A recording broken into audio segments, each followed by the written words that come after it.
think they're all, can you hear me, Devin? I think they're already on. Super, thanks. Okay, ladies and gentlemen, thank you for coming to the May 1st regular meeting of the Durham Planning Board. We'll start with a determination of a quorum. We have 5 members, so we have a quorum. Next step is the Pledge of Allegiance, please. I pledge allegiance to the flag of the United States of America and to the republic for which it stands, one nation, under God, indivisible, with liberty and justice for all. Thank you. Any amendments to the agenda? Actually, if we have time, I would like to continue our conversation about services and scope that our third-party reviewer is taking on, Okay. i.e. Goral Palmer. If we Okay. have time, not a pressing thing. I don't know that this will take a lot of time, but I will put that down there as number 7, or 6B. Third party. Down there as a reminder, okay. We have the I guess, anybody have any problems with that? I don't know that we have to vote to change it, so it's written down there. Informational exchange on non-agenda items. George?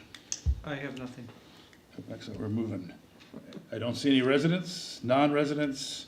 I don't see any. Continuing business, none. But quick and dirty, we have to, Ruby Farm View will come back at some point in time. And I guess while we're on it, George, we think maybe Bowie Hill's gonna come in with a sketch plan. Bowie Hill has submitted a sketch plan application for phase 2. So for sure, we will have the June meeting, we'll have the Bowie Hill sketch plan and maybe continuation of Ruby Farm. Excellent, thank you. Other business, planning board discussion of land use policy issues for next town meeting. Public comment will not be taken. Quick and dirty, I think I sent out an email of how I'd like to see the meeting go, but I'm open to changes, but as we've discussed, the 7th of May, the select board has called a meeting of all the committee chairs and vice chairs. Juliet and I will be going to that. And so what I'd like to do this evening in your packet are the proposals that George put together and sent to the select board of things that to be considered. I don't think any of them are new. I mean, I think they're things we've talked about in the past year. And so what I'd like to do is, are these things that you think should be taken on by different committees, what the priority might end, and is there anything else that you think should be included? Another, the 7th one or whatever it is there something that you want to add to the list? And then a prioritization, and then a discussion about who does what. So in the past, we've done some stuff, the Conservation Commission has done stuff, they've been good partners. So as we're looking at these things, are there, which ones might we ask, we can't really assign them, but what would we ask the Conservation Commission as an example to do? Back to the select board is, I think they're gonna, they are going to be more directive in nature this year rather than just wait for us to give them something in March. So I think George can correct me, he's had the discussion with them and the town manager, but I think their intent is after the 7th to tell the committees based upon input from us, from George. I think the road commissioner, fire chief, codes, they've all given ideas as well. I don't know if they've been involved in this process. Okay. So I mentioned it to chief in a discussion. He said, I've already sent stuff. So. And I mentioned it to the code officer as well. Yeah, so they may have Duff. And then of course the select board may have their own ideas. And so last but not least, as a reminder, we need to sign the Maine Woodlands plat before we leave, folks. And with that, I think we can go ahead and get into a discussion. George, you want to go over your notes here, and then we can kind of talk about what you've got, just kind of your thoughts on what we're doing here tonight, or what we need to do here tonight? Well, As we've discussed in the past, to get an amendment ready and on the ballot or the warrant, excuse me, of the town meeting, there has to be a process. And that process basically consists of 3 phases. The first phase, after priorities are set, the goals and projects are established, as we've just discussed. And the first step of that is to research the issue. So for example, last year with solar, once you gave that direction and the Conservation Commission agreed to do it, I basically pulled together some research of model ordinances, and Maine Audubon had put out a kind of a white paper on how that should be handled. So I put all that research together and then gave it to the Conservation Commission. And they processed that, did their own research, and came to their conclusion, and I kind of worked with them peripherally, just feedback back and forth. I did not attend every one of their meetings as they did this process. And then in the fall, and you would do that on each of these issues, with different groups being assigned responsibility for the research phase.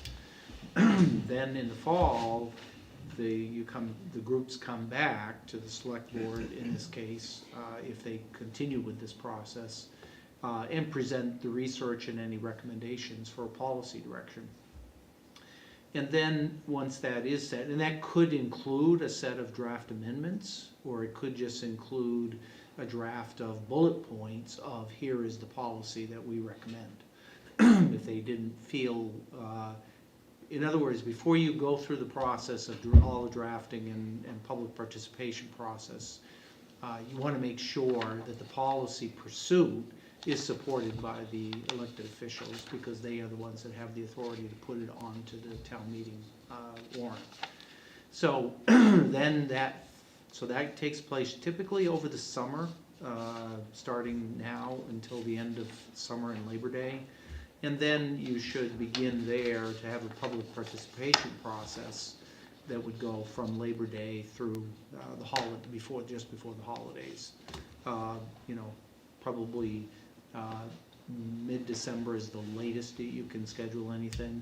And so you try to get your public participation process, which could be public forums, could be a survey, online survey, could be outreach, focus groups, could be any number of how you want to pursue public participation, to get public input on here's what's being considered, here's what would be proposed at the town meeting, gauge public support or opposition to this proposed initiative on these different topics. And then starting January 1st, the select board basically has to finalize what is going to be the town meeting warrant, which includes the budget. And then you have to go through a legal process to do a formal public hearing, posted with legal ads to have it comply with the state legal requirements. And I mentioned the select board establishing what's going to be on the town meeting warrant. And part of the difficulty of the town meeting process, in addition to only being once a year, so you get to do, and most towns are doing ordinance work all year round, and they have town councils that have the authority to amend ordinances or adopt new ordinances. Here you get one annual shot at it, which is partly why Durham has been behind so much, is because if you only do it once a year, and then the other limiting factor is then you've got 40 budget issues, and typically you can only get half a dozen or less land use policy issues discussed and decided at a town meeting. So those are built-in limitations to this system of town meeting form of government. It's what you've got, and it's what we've got to work with. So again, just to sum up, there's a process that we have to go through. The great thing is we're way ahead of the curve where the town was when I first started 5 years ago, in terms of we're having this discussion right now, just after the town meeting, as opposed to in the fall when they're trying to figure out what we're going to put on the town meeting warrant. And folks are like, sorry to interrupt you, but they're like, Yeah. This is like being consistent, right, year after year now. We're getting which, there. like, yeah, so that's good. Only thing I would add to what George says is commend Juliet, put a lot of time and effort into the solar stuff she helped with their research and Yeah. and gave them a lot of good information, so Now, kudos to in her. terms of what I put together as a starting point for the discussion for both you as well as the select board is, these are all, as John mentioned, pretty much carryovers from prior policy discussions and things that were tabled, like cell towers, held off in order to deal with higher priorities. The solar in here and the refinement of the resource protection boundary are kind of extensions of those earlier discussions. And then there is one new one in this, and that is the agriculture. And that has come from two places. Number one, it's come from the comprehensive plan, which the comprehensive plan set policy recommendations for agriculture and forestry as required by state law. Under the comprehensive planning laws, you have to address those natural resource-based industries in your community. And so it included a series of recommendations for, and also we can recall that from that comprehensive plan update, agriculture was like the highest public positive support of all of the issues that were put before the people in the process of the comprehensive plan update. And so it's supported publicly, obviously. The comprehensive plan has recommendations for it. And right after that, and ever since that, pretty much I've been communicating to the agricultural interests in the community, one of which was on the comprehensive plan committee, that really, for this to go forward, there really needs to be some kind of an advocacy group within the community.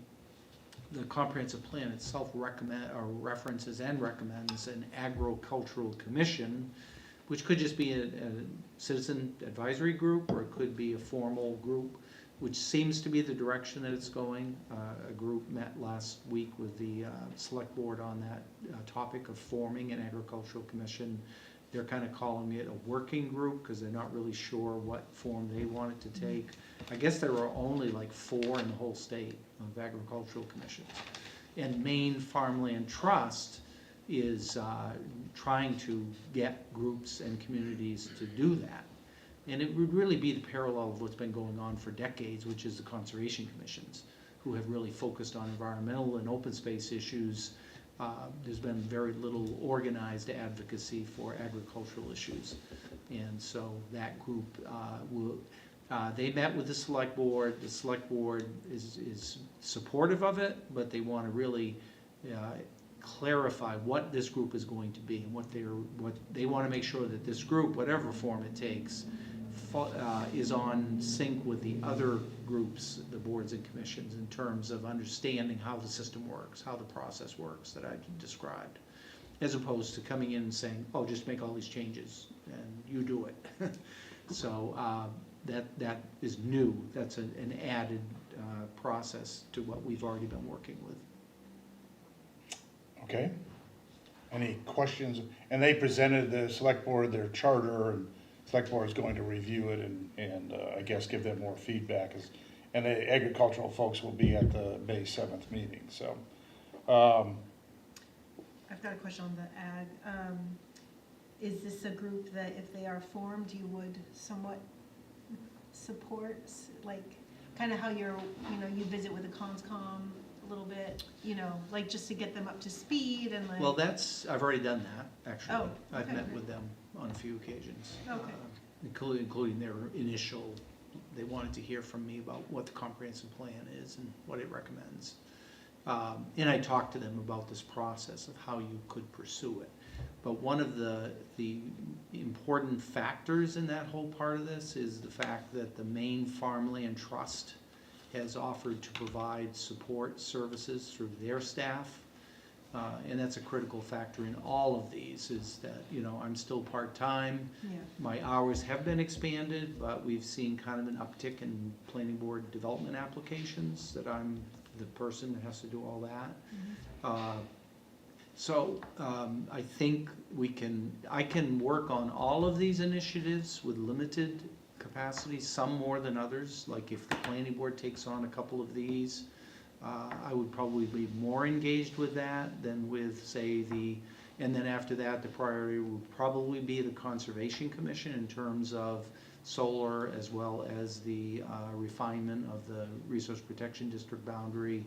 And then, but we pretty much, I would look for, and I'm sure Jerry would look for the Maine Farmland Trust to work with them as a primary support. And then from time to time, I would, if they had questions for me about, what interpretation of the current ordinance is, I can certainly be engaged with them and would be engaged with them on a limited basis, but would not be able to do the heavy lifting for them as I do for you folks.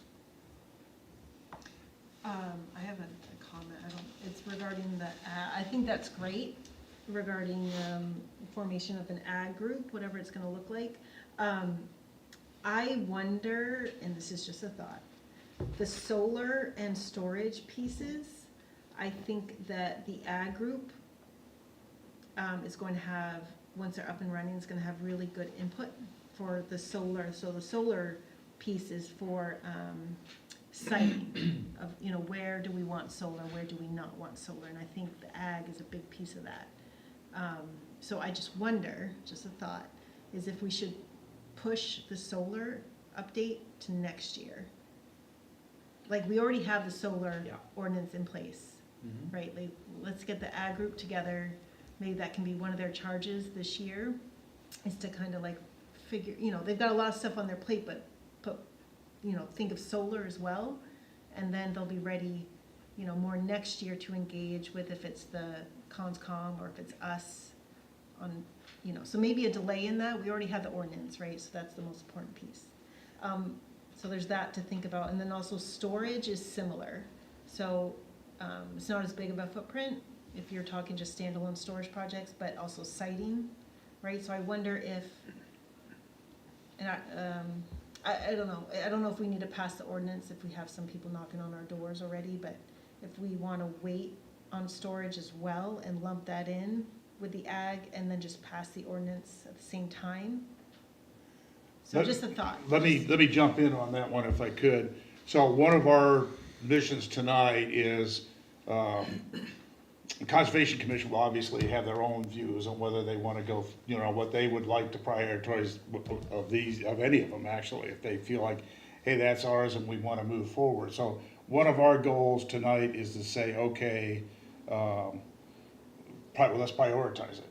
So we may just say, well, we don't think the solar systems, part 2, is a priority at this point, because we want to wait and bring agricultural on board, although they certainly would be open to participating, but I get your point. So that's part of the prioritization, which is, do we want to punt any of these down the road?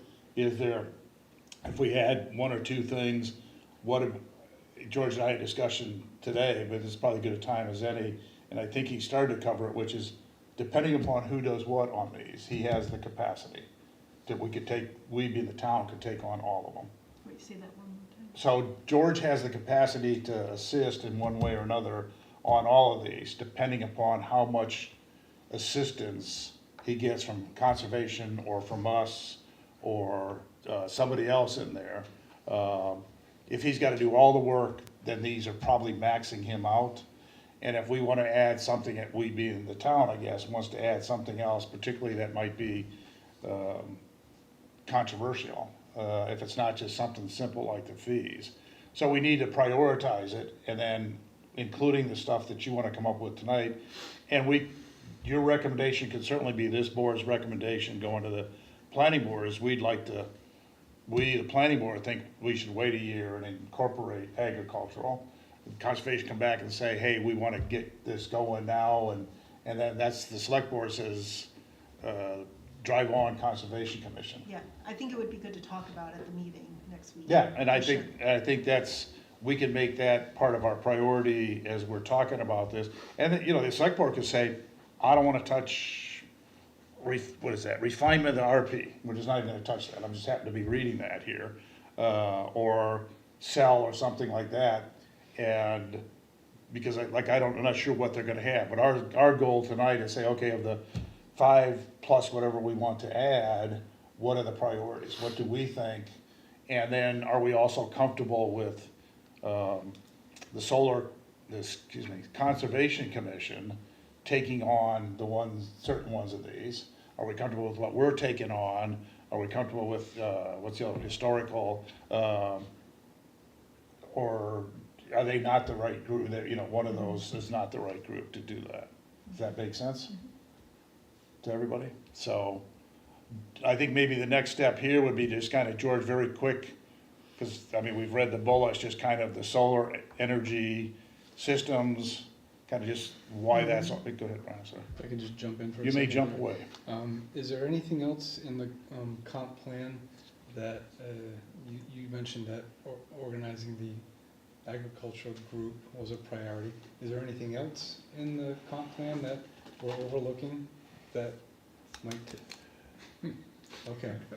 No, actually, these are tabs that identify for the topics in here where the touch points are. Now, you have to recognize, under state law, you have to deal with transportation, you have to deal with, not education, because that's handled in Maine separately. But basically, there's a lot of different topics in here. Yeah, that comp plan calls for agriculture, Yeah, and forestry committee. there's Ag probably- doesn't want to have they want to have ag separate from forestry, as an example. There were So do we see probably another- 150 policy recommendations in this thing, and strategies, you know. So this is just a, you know, well, and that really, in terms of prioritization, one of the issues, you know, I don't know if you've ever heard about the Conservation Commission was doing the resiliency. But long before resiliency planning came along, they had what they called hazard mitigation planning, hazard management. And really that is looking at like the FEMA and looking at earthquakes, wildfires, flood, hurricanes, all of these different natural disasters, and working with local emergency management agencies to try to determine where to put the resources toward these different disasters, which we've seen are increasing dramatically. And so they have a prioritization grid that they use, or matrix. And it really looks at how frequent is it, how severe is it, how much of the population is affected by it. So they have like this prioritization matrix that they look at to determine, in our area, you know, wildfires are not what they are in Montana. In Montana, hurricanes are not a problem. So each of these, and blizzards is another one, severe cold weather. So we don't really have that established framework for that, but I did a quick chat GPT AI. You know, what are the criteria for prioritization of land use regulatory policies? And they had 7.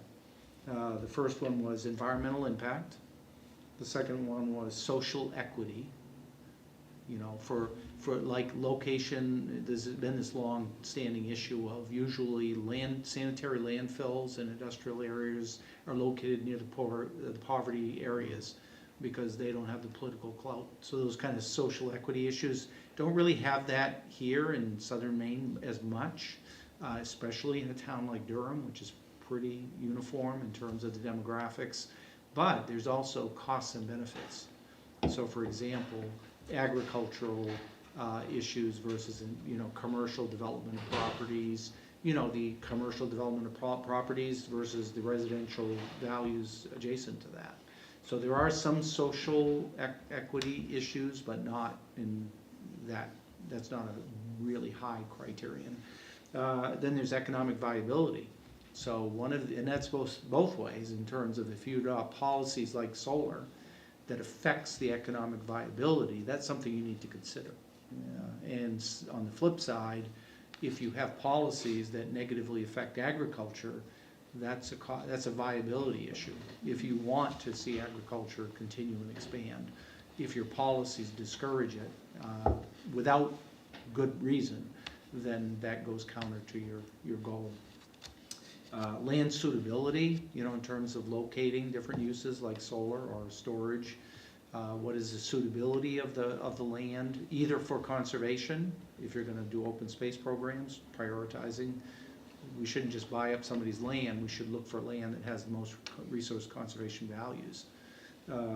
And then community input is obviously critical, because you can put all these policies together, but if they don't have public support, they're going nowhere.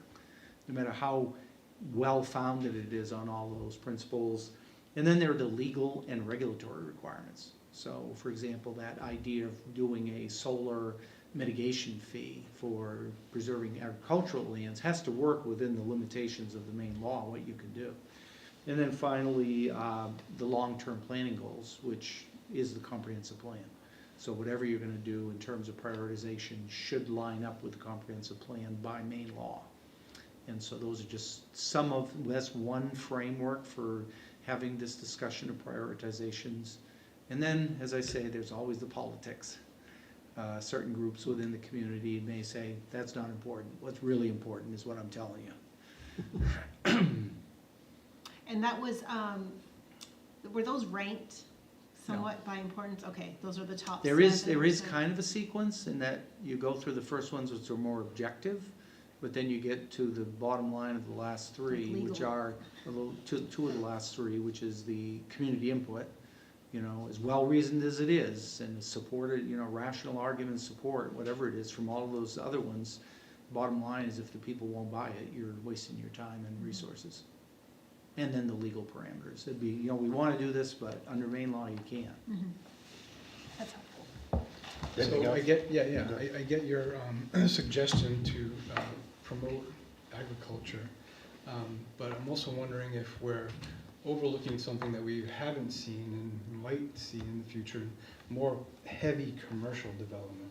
And should we be taking a harder look at our commercial land use ordinance to make sure that we have everything covered there in the event that, since I've been on the board, I haven't seen any major commercial development come through. It's been change of use or small businesses, but I want to make sure that, just get a feel from the board as to whether or not we feel like that's something that isn't overlooked, because that was also something that was part of the comp plan, is to, Yes, and what how the comprehensive plan looks at that issue is that the reality is, without public utilities, it's very difficult to get any type of major commercial or industrial. So that almost is a non-starter, because you can't really do that. So recognizing that, what the comprehensive plan recognizes is that Durham is probably most, in terms of commercial,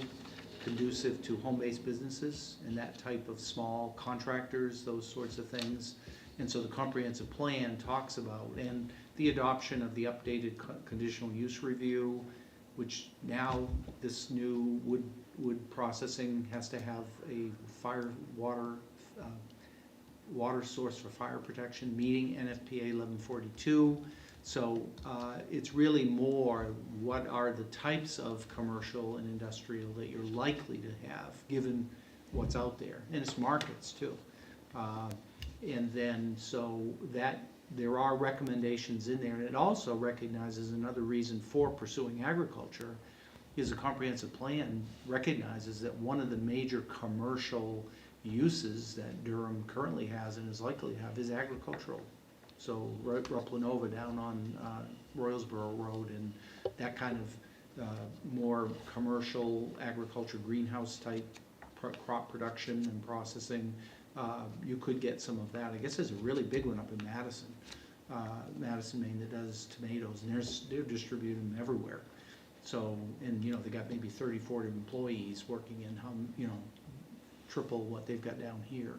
So that is a form of commercial. So those are just some responses of what's in the current comprehensive plan and how it looks at it. But is it fair to, Brian's jumping on, fair to say that if, and I don't know what it would be,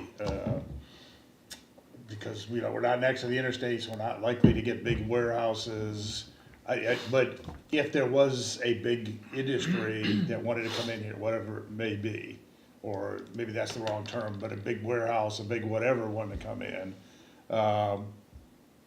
is the conditional use sufficient to evaluate that? The condition as it exists today, is that, because we don't have a commercial zoning where it would have a whole bunch of lighting standards and, so a whole bunch of other stuff. And is that something, I think what I'm hearing you say, George, is that's not a danger right now, that's not we're not at risk of a big, I would bigger commercial. use the term development pressure. So battery storage systems, given the governor's, mandates on that topic, solar, given the proliferation, not so much cell towers as it was 40 years ago, when I worked on it for Falmouth. Cell towers were just popping up everywhere, and every town was in the spinning wheels trying to get a response like we're currently doing with solar all across Maine.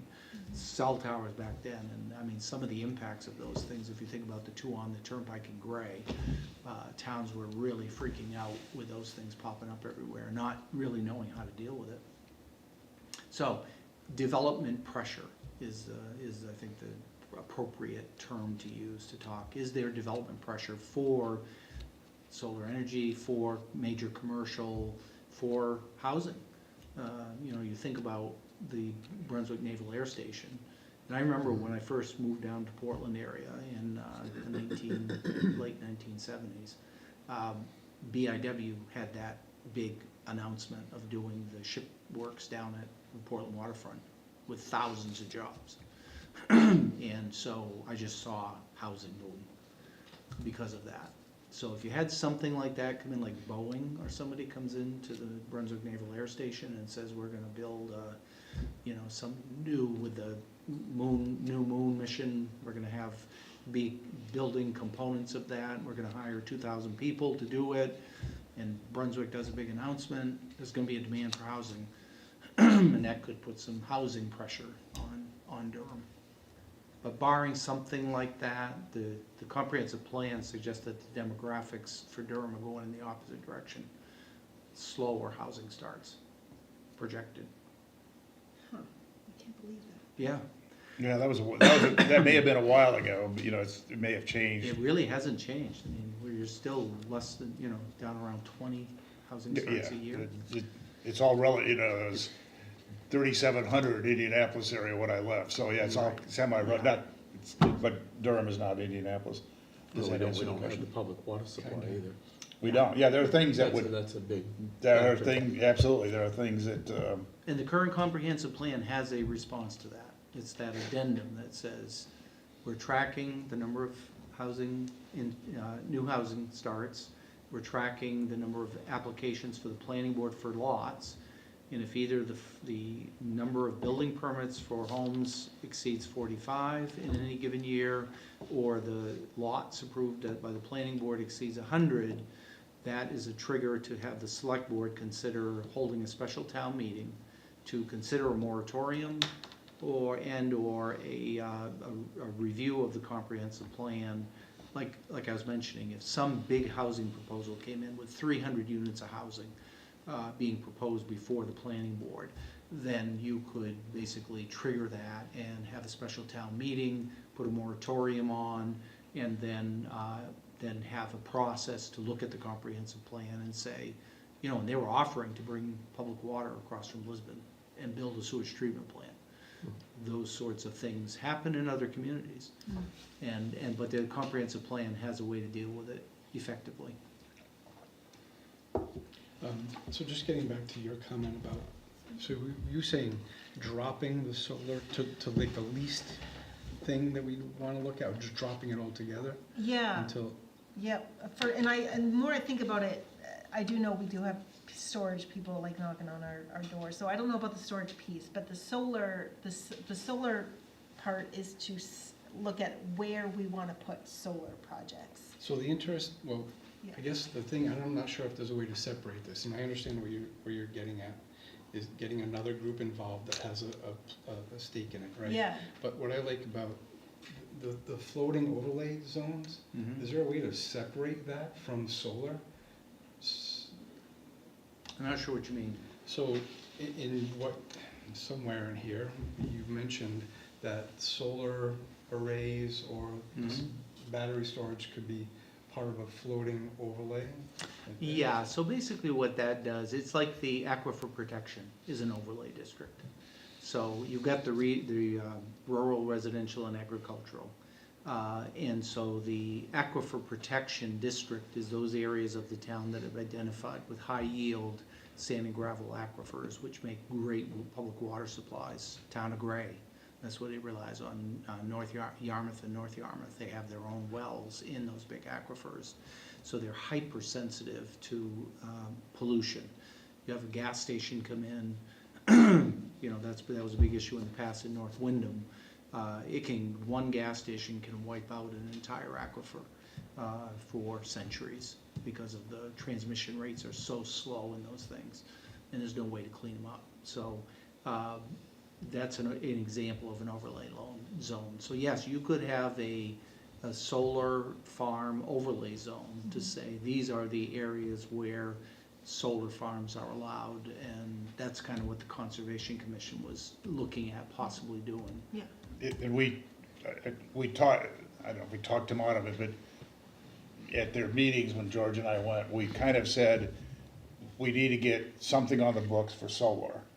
And because in my mind, the solar, I saw it more as similar to the resource protection thing, which is, you know, landing turtle in this area, this is good solar land, and you can put it there, and then the rest of the town, not so much. And I can't remember if it was identify the good areas, deny the non-good areas, or if it was how they wanted to do it. But I was taking it as another layer similar to floodplain or wetlands or wherever, which would be, these are south-facing hills, and this is where we think solar would be good. We don't want it here because of the view or whatever it may be. We want to restrict it because this is a good view area. And I think, so they have started to go that way. They've done research on it. Michael Friendly in particular had done a lot of research on it. And I think kind of the consensus was they would hold off recommending it for at least a year. Let's get the solar ordinance on the books and then come back later and talk about the correct lands, where to put it. And then the other thing is based on the Thompson model, Thompson has a fairly significant impact fee for solar. In the tens of thousands, I mean, it's at least 4 figures plus for, you know, to get a permit for solar farm. And I'm sure it's based on square footage and a whole bunch of other stuff. So we asked them, and then they punted both of those to the future. And the impact fees I don't think that's our bailiwick at all. That's something they have to work with the select board to say, you know, we want to have an impact fee for solar. So the question, and again, I think going back, they're the ones who I think would like to bring this forward, they being the Conservation Commission. So we can recommend that they wait a year and talk to their folks at the May 7th meeting and say, you know, the planning board recommends, and again, it's the consensus of the group that you punt this for a year. It doesn't bother me because I think we probably need to be very aware of the fact that resource protection took away use of properties. Now we're going to come in with a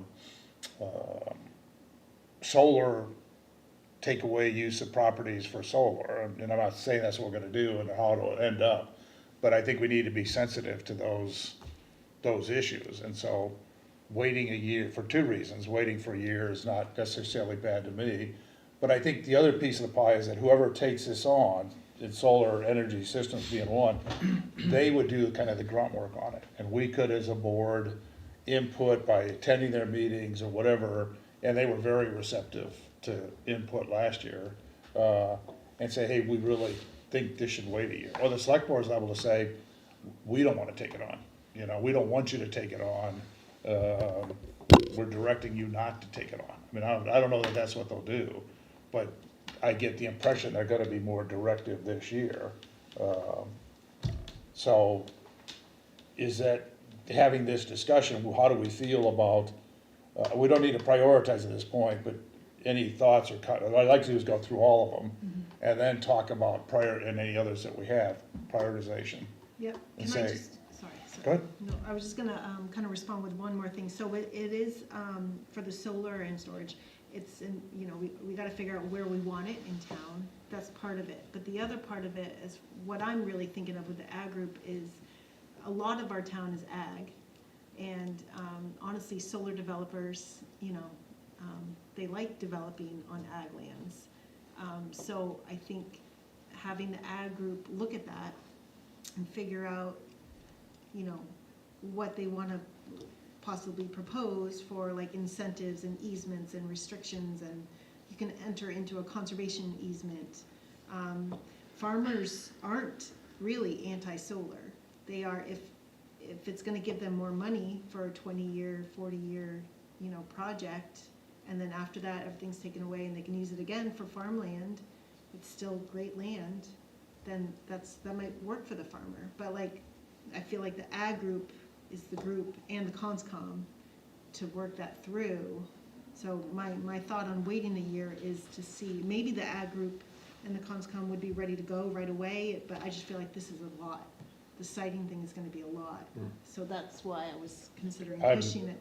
I do not argue that with you at all, and again, I think that would certainly be our input, and I'd be happy to, you know, Jess as well, is say, hey, look at Conservation Commission, the planning board's position is to wait yet another year and incorporate the agriculture, let the solar piece, or the resource protection piece die down a little bit, and then, people will see it was maybe not the most evil thing on earth, and let's take it on in 25, I guess. And then by then, the agricultural folks who would have some views on that, and so on and so forth. That was my thought there, but, sorry, one more thing. The storage piece, though, now that I think about it, I think it might make sense to try and push that through, not push it through, get the ordinance drafted similar to what we did for solar, and worry about siting. It could be paired with the siting of the solar, Right. right? Like, And here's another factor on that, and then Alan, you can jump in, is that, you know, we found on the Maine Custom Woodlands, they had to put in under the current ordinance, 1,750 gallon per minute for 2-hour water supply for that use. And these solar energy storage systems are in a whole nother realm of fire hazard and water supply. So it may well be that one of these couldn't even be done in Durham because it could never meet NFPA 1142 for fire flow, because they might need 10,000 gallons a minute to be able to put out one of those things You know, public water supply. without a public water supply. So it may, or that may take the pressure off that. So one step, the first step in this process, if it goes forward, would be to look into that. yeah, Say, can they even be done yeah. here? And if they can't, then you don't need to do an ordinance. Or should they be done? I personally, having looked at a couple and done a little bit of research, I know just enough to be dangerous. I'm not even sure, if, my thought right now, if we were to vote, would be no, you know, is to ban them. Notwithstanding the state coming along later and requiring it. But, because I think there's a fire safety issue, there's a safety issue for other things. They are, at least one of them is noisier than heck. They are butt ugly. And the other piece is, if they burn, you are stuck with some real bad stuff Hazardous. sitting on the ground. So there is an environmental issue there that I'm not sure has been resolved yet. I mean, New York's studying it, I think they have a moratorium, they have a hold on it. Now, that's John Talbot's opinion, so if we wanna do something with it, that would be part of the discussion. So the details about battery storage, would be worked out as part of the discussion over the next year. Right, but if you decide not to take it on, what you could do is have a limited review of, are they even possible? If they're not even possible, then you don't need to worry about a prohibition. And that wouldn't take a lot of research. It would mean talking to some departments, fire departments in towns like Rumford that have done them. And what are their requirements? And if again, if you can't do it without a public water supply that gives you a certain volume, then we don't need to go any further with it at this point. Yeah, So, go ahead. no, I keep interrupting. I know you were gonna say something. Well, one of my concerns, we're talking about a solar overlay, and I think that would be extremely controversial. Depending on what the parameters are in developing that, I'm thinking of resource protection, we really have the support of state resources that's already been developed. But this is almost, to me, it's very subjective as what area we would identify. And who are we to identify that with what parameters? And I would agree with you 100%. And that's why, right now, I mean, we just got this ordinance in place, and I think we need to let it rest. And hopefully it isn't gonna be one of those years where, wait a minute, we let it rest and we got all kinds of demand. At least we have an ordinance in place versus not having one in place.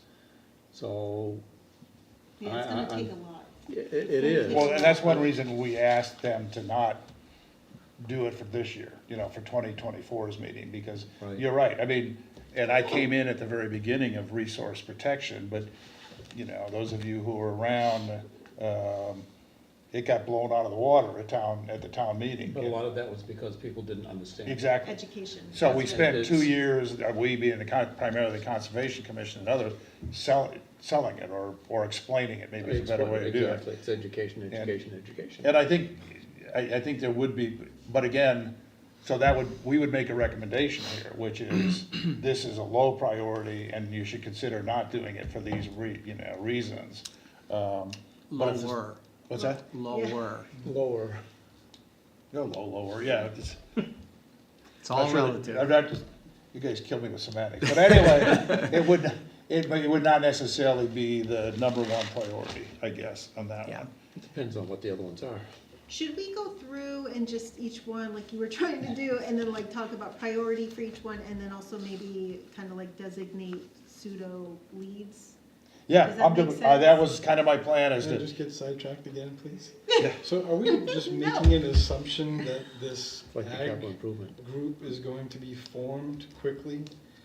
And that a year from now, they're gonna be ready to take it on? Like, they might have their own agenda and really don't care Well, about solar? I think So- that's a good question at this May 7th, because if you're gonna say we should wait till the Ag Committee forms, I think they want to move, I've not think seen their they're charter, already I've not seen their Yeah, priorities. I do think And, Based on they're probably limited manpower, even with the other guys. So there may be issues that they, unlimited I'm making stuff up, unlimited greenhouses or whatever it may be, where they just said, hey, we're not really that interested in participating.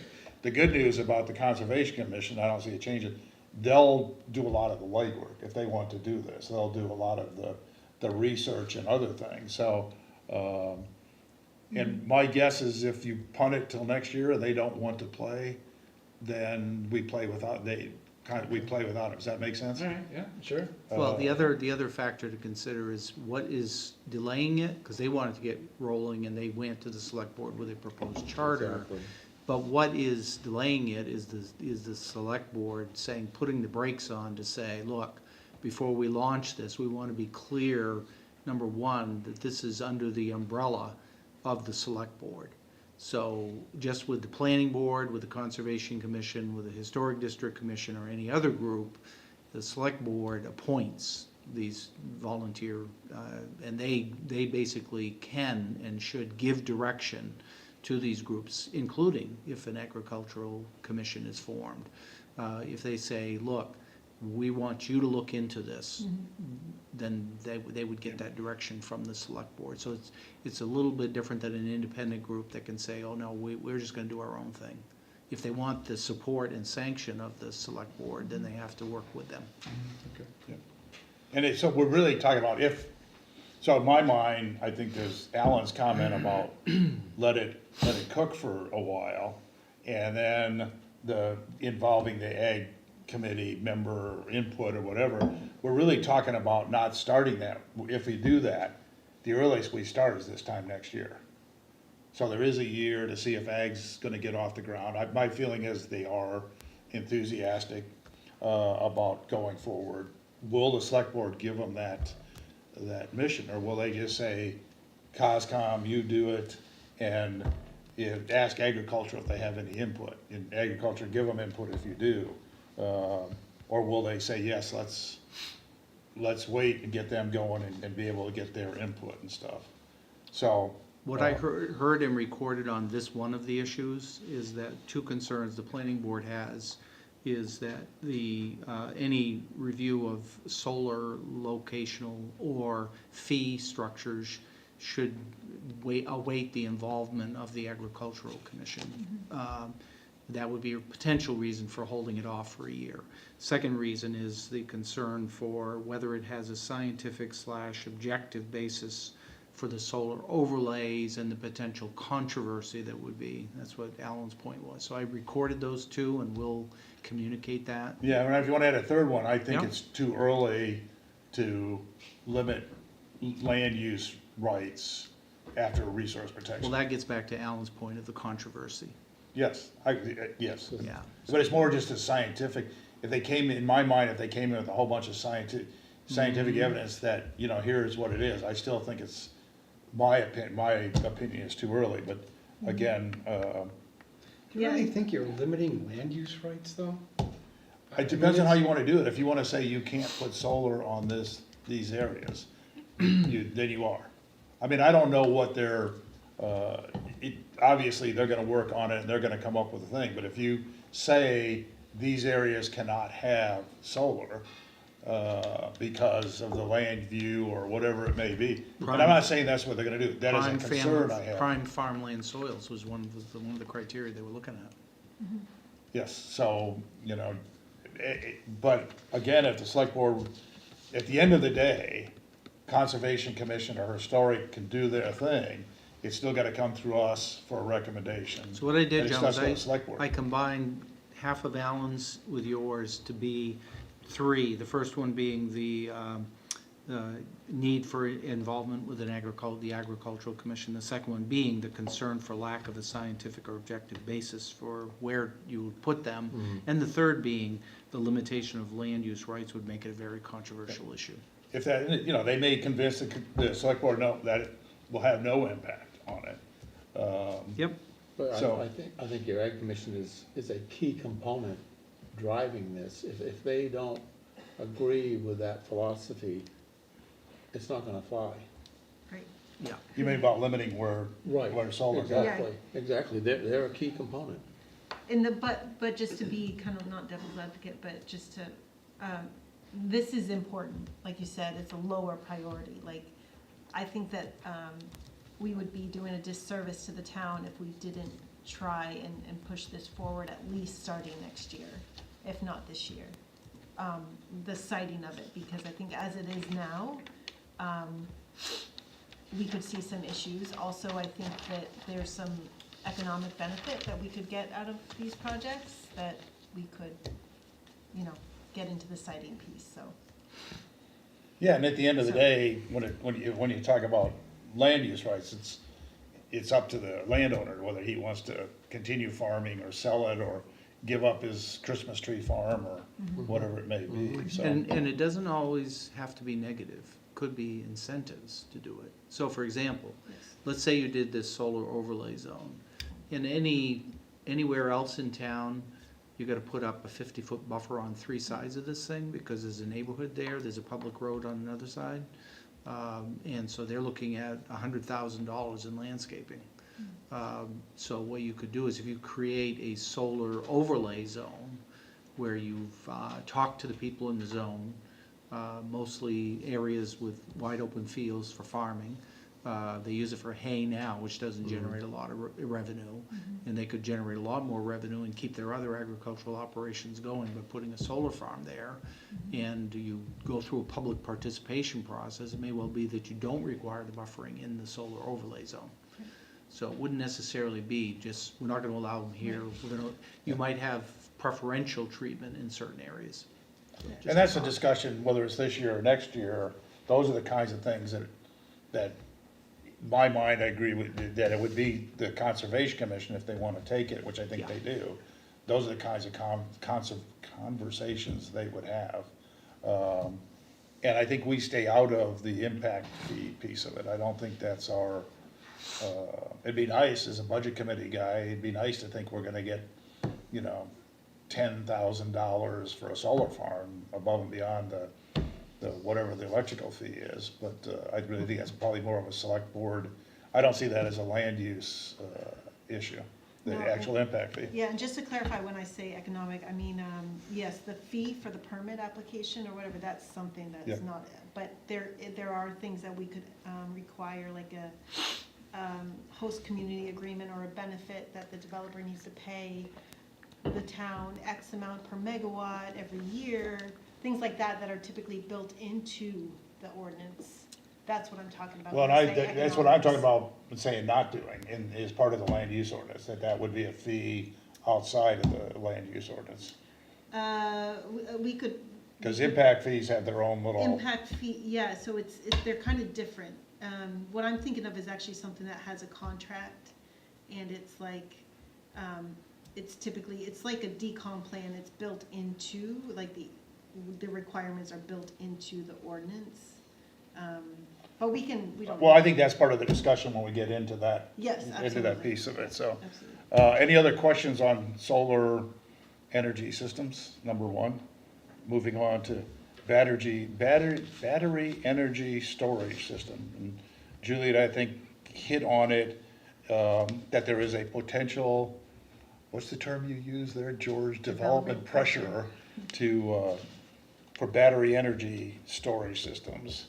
Is this something we think is is this something, and the issue is, developers have come and said, we wanna do this, I commend whoever works on it, go to Rumford, I think they just put some in Gorham, look at them, and more importantly, look at where they are. The actual location where they're sitting in Rumford. Is this something we think that we should recommend to the select board that they be a 24, 25 project? I would say yes. I would say we have the pressure. The state is going towards this, as other states are as well. I think that, like we talked about, there's a chance that maybe they legally and regulatorily can't go in Durham, but the only way to figure that out is for someone to This look way to into study it. Right? That's my thought. This is something we wanna, Good thought. But but kind of like what we did with solar last year, looking at the ordinance piece.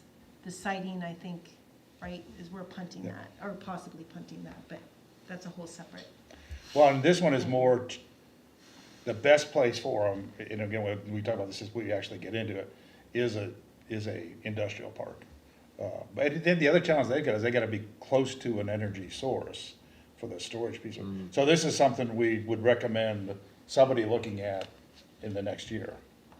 Is that a fair statement from everybody? This year. Well, yeah, what I say, I'm sorry, yes, Starting this now, year, starting right, now, yeah, yeah, thank yeah. you. So just a clarification, this is standalone, we didn't lump.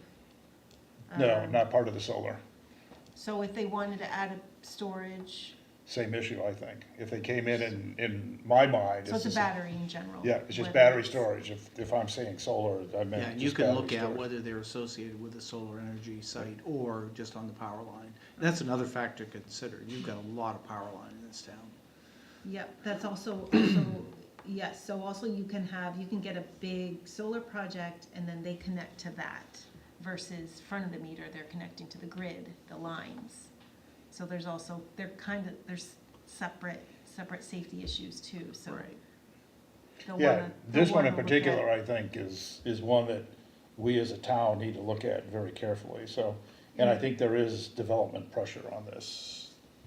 And would you all recommend that, because the CONSCOM did such a great job with the solar, would there be any reason why, I mean, obviously, we're gonna wanna be involved, for sure, maybe more than we were with solar, but that they don't lead this as well? Question of broadband for them. Can they do the solar siting if they decide to go forward with it? Now, if they don't, then that might be another issue. They may argue for going forward with it at some level.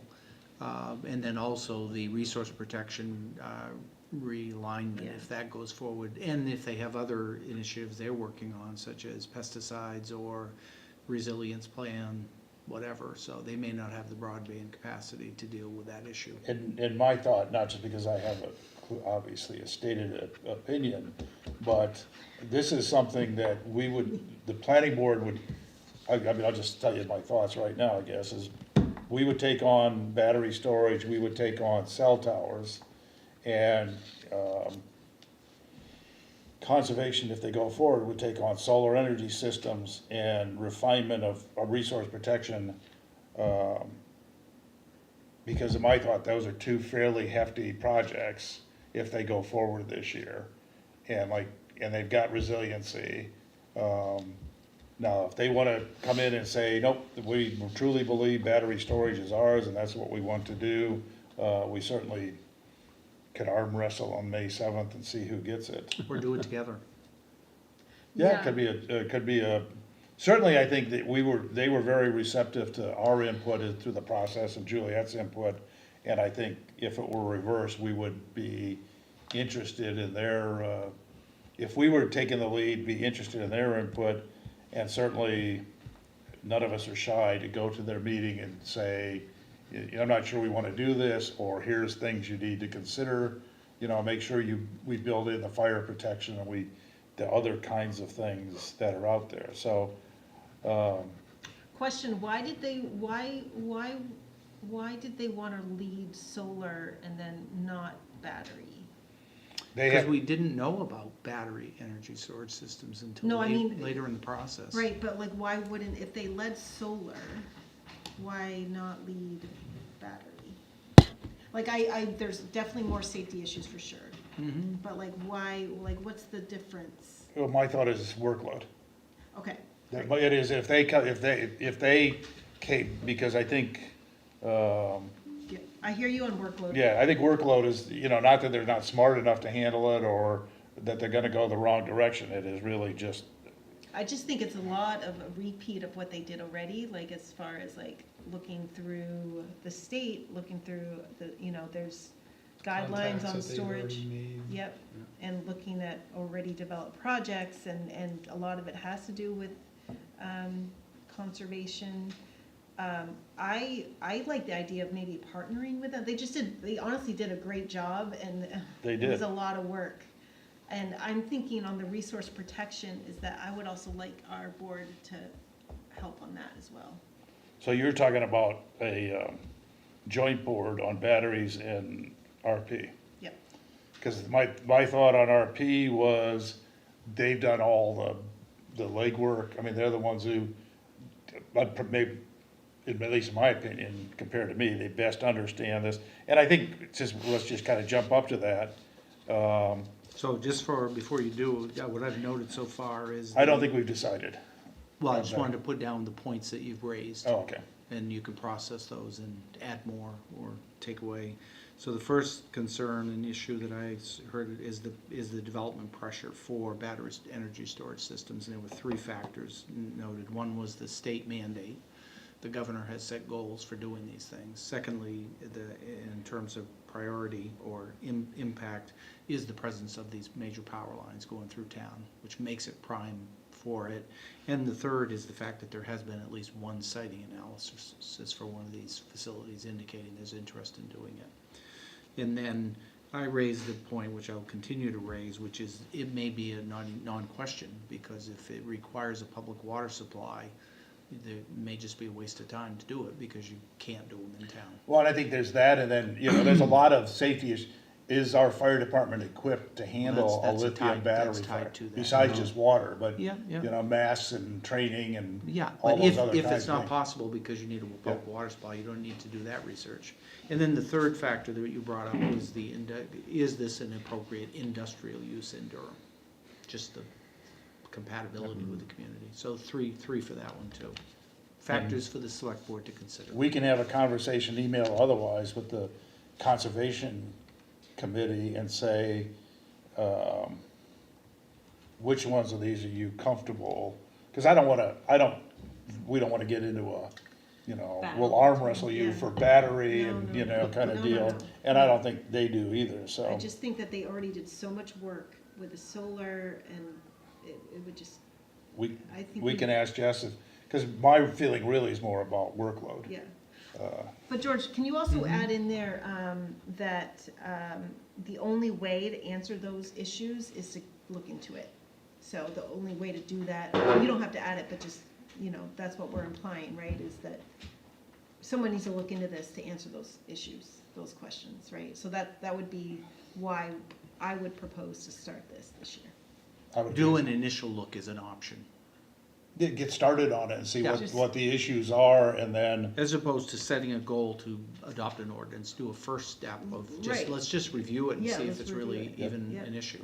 as part of that, and then, because even if we decide that, and the fire chief should be involved, even if we decide that they can't pump enough water, we would still have to write the ordinance, I would Not think. necessarily, because if it You would won't, just if it use won't meet conditional use? 11, it won't meet 1142, it's gonna fail at the conditional use level So we wouldn't have to do anything, we would just, okay. and site plan review. One thing, though, I do have to say is I think that for, a couple things, actually. For batteries, they're now built, they're like a trailer, and it's fire protection. They're now built, like, if a fire starts, it's supposed to be contained. And a lot of times, if there is a fire, they let it burn. You don't wanna throw I think that's sometimes exactly- water on that. So we might find that you don't even need, like, that large amount of water. If you found that out, then it goes to the issue of should we make a prohibition on them? Because do you wanna have that? Right, I'm just like, Yep. kind of like Yep. laying that out. And then the other thing about like,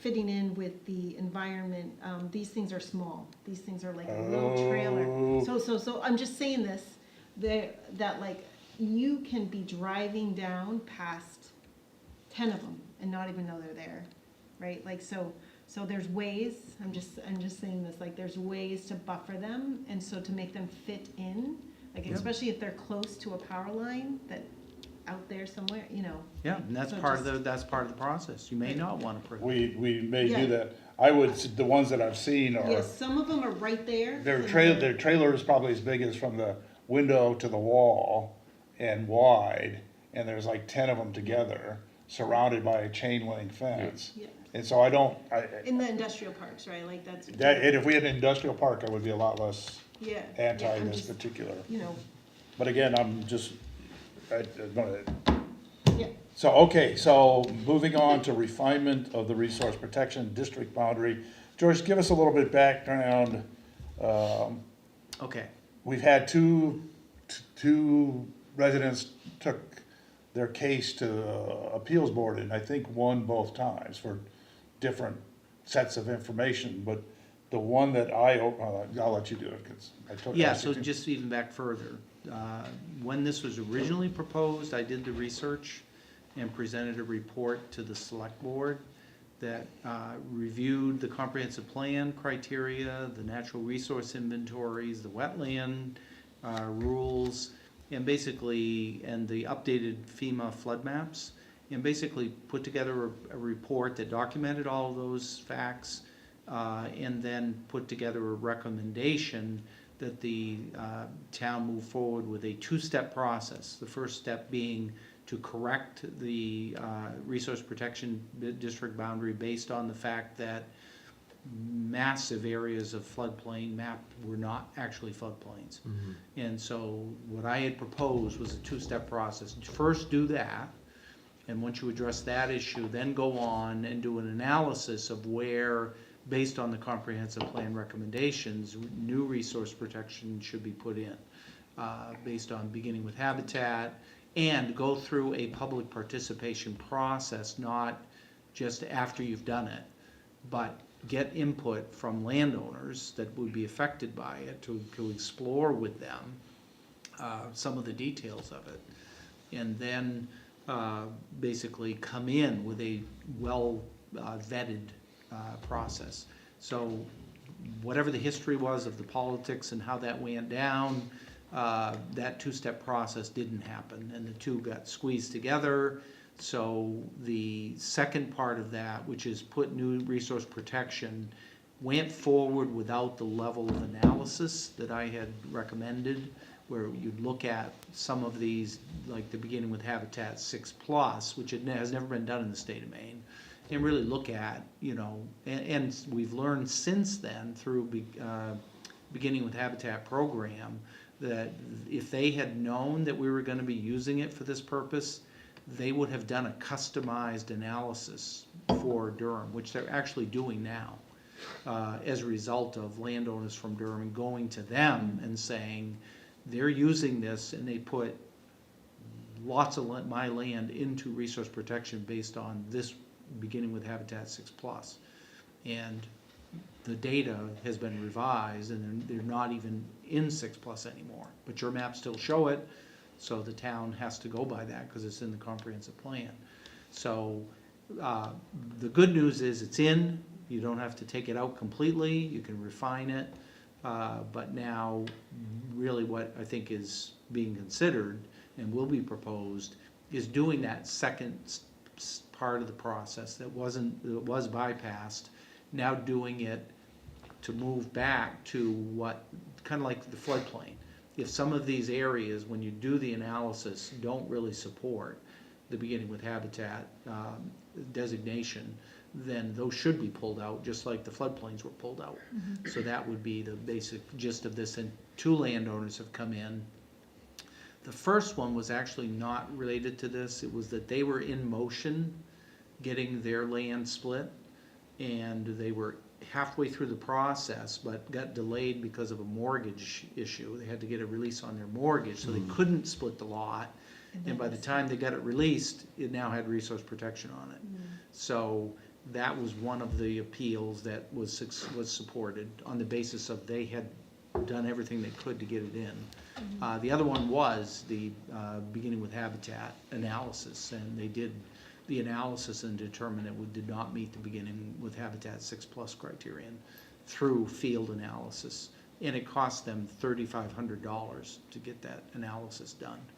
And if beginning with Habitat will do research that will, on a larger scale, it would be a benefit to many, many landowners without having to go through that process.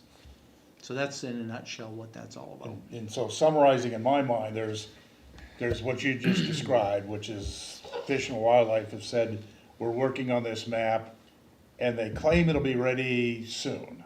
That's right. What is soon? That's what I was gonna ask. I told them we're beginning this process, so they were talking like the end of April.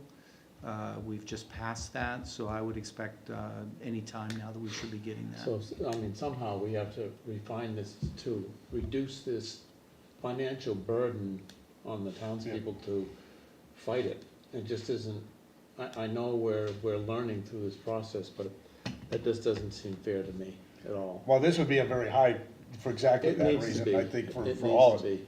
So I think there's 2 map issues here, or possibilities. One is the state getting off the dime, and because what I think about in my limited experience here in the great state of Maine is, when are you gonna publish the rules on affordable housing? You know, and so it was like a year, so maybe these guys, this Fish and Wildlife, they may be better. But you know, there's gotta be a deadline that says we need this by, if we're gonna go through this process. Yeah. And I'm quite truthfully willing to say, if we get that map in December, we go ahead and do it anyway, Yeah. as challenging as that may be. Or we use that, we take the town meeting, say, use this map instead of, and we'll fix the other one. The other one is, I think, George, I think he references in here, there is also another map out by the same folks or some department where they took and they, instead of the big broad crayon, they came by kind of after we were done with our process, and they said, well, this area is already developed. And so they being the state, carved that area out of the Habitat for 6. I mean, that's an official map that exists today. So what we would try to do is to, in my mind, incorporate both maps in a change, in the refinement. So just a note on that, this map that goes over developed areas, I think it's just, please correct me if I'm wrong, George, I think it's just a buffer around roads and other areas. Like, it's not like someone went in and like carved around things. I think it's like, they took Well, layers. what they did, and this, again, I think the point is valid, that this is what our comprehensive plan says. Go by the beginning with habitat maps and methodology. Their methodology included, which was never considered as part of that first process. It should have, if it had gone through a public participation process, fully vetted, there should have been consideration of using that to put a buffer around, a development buffer around existing buildings. And the formula that they used was either 250 feet from a road or 250 feet from an existing building. They put a development buffer around it to buffer the development from the resource protection. And that was never discussed or considered. Well, it didn't, as I recall, the date on that didn't come out till, No, that data was there all along. was it? Okay. It's been refined. The one I've It's seen been is refined. dated like Yeah. April of that year, or March. It's been, of- that one has been refined, but it was there before. Okay. What I recall is after the land use ordinance was passed, you had approached the board with adding this buffer to these properties that were affected by it. And we denied it, saying that the outlet was to go to the Board of Appeals. Right, but that gets into this issue of how much money do they have to pay to do that? And should they be required to do that? Yeah, okay, I'm just Yeah, but we- clarifying what the process really was, not that we didn't have that information. No, before. no, but I can tell you that that was not considered when the resource protection was being proposed. There was never any discussion of putting in a development buffer, which was in the maps of the same maps we were using. We never considered putting a development buffer around the houses, using that map. Now, you're correct in that there was some discussion of it, and the discussion was that all they have to do is go to the Board of Appeals. Right. When Brian's But right. the in that it was- option of putting that development buffer was not put before a public process. Yeah. At the time, and we voted not to continue on with that, at a meeting, as I recall, 3-2. But that's history. So what I think we need to do is we've got two sources of information that, one for sure, one maybe, that I would like to see us build into the refined maps. That takes the new information or existing information that wasn't considered before and says, we come up with the new map. And I don't think floodplain has changed, I don't think wetlands have changed, so it's really the habitat deal. And so the question, that's John's opinion, does everybody feel like this is something that we need to Yes. do this for this next year? Yes. Can I just say some things? Okay, so I agree 100% that this map that the Beginning with Habitat is working on for us is gonna be super, super helpful. 100%. That's that point. Regarding this development buffer, so this is where I think the planning board might want to participate with the CONSCOM. Maybe them leading it for sure, but I worry that we don't want to like do another broad brush with this development overlay, that it absolutely makes sense, but that we should take the time to look Sure. at this 100%. And like, there's another block on there, what is it, unrestricted habitat or something like that. Undeveloped habitat blocks. Yeah, we're gonna wanna look at all of that and not just say, let's throw that development buffer on there and call it good. Like, I think this is gonna take some research and explaining of what all of these things are. Yeah. And I'm sure Begin with Habitat can help us, but I just wanna frame it to not like the points that are in our, the list right here specifically, but more broad, that we are going to look at those things, or they're gonna look at those things, They and see where can that comes and should out. determine the scope of it. Yeah, It could be broader than what I've identified. yeah, I just, And you don't have to follow blindly the beginning with habitat maps. They're a guide. So for example, on that issue of development buffers, you can look in the detail on aerial photographs to see, you could have a 100-foot buffer instead of 250 feet. So and they you've got might be missing flexibility. areas too. I have a feeling not everything that's developed is included in Could that be, right now. yeah. Like, Yeah, well, that's a good point. like, I think either way, we should, Mhm. just not pigeonhole ourselves, but I agree absolutely with that map. Hopefully we can get it soon, because I would like to see that. Well, and I think yes, because I think to do the level that you're discussing about, it can't necessarily happen in December. And I think, when you go before the town in next April, we don't wanna go back again, say, okay, we got a 75% solution, we'll see again in '26. I mean, I think we'd like to, if possible, get it right. Yeah, And I don't think, it's not necessarily that mistakes were made, it's the truth changes, or Right. just like floodplains change Yeah. and wetlands change, and Yeah. the state, or the feds are now looking at floodplains for the Androscoggin.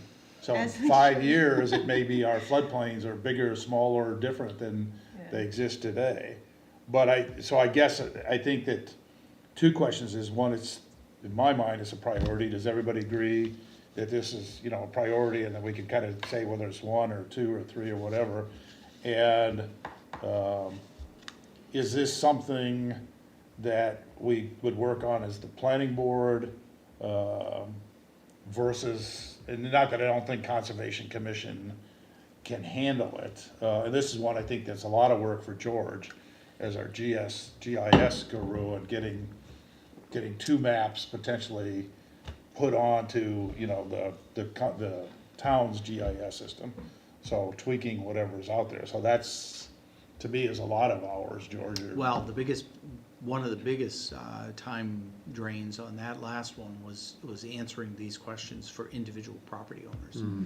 I probably had 30, 40 people said, well, how does this affect my property? Well, and I think, I don't see that changing, to be honest with you. I mean, I think that when we go and say, okay, we've modified this, we've refined it, somebody's gonna look at it and say, why isn't my property in it? But why do I have a 100-foot buffer instead of a 250?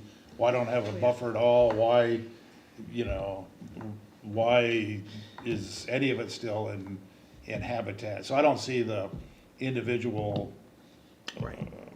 work. I mean, I guess I see it as almost as much work as the last one. So I'm just trying to think about your workload there a little bit. Right.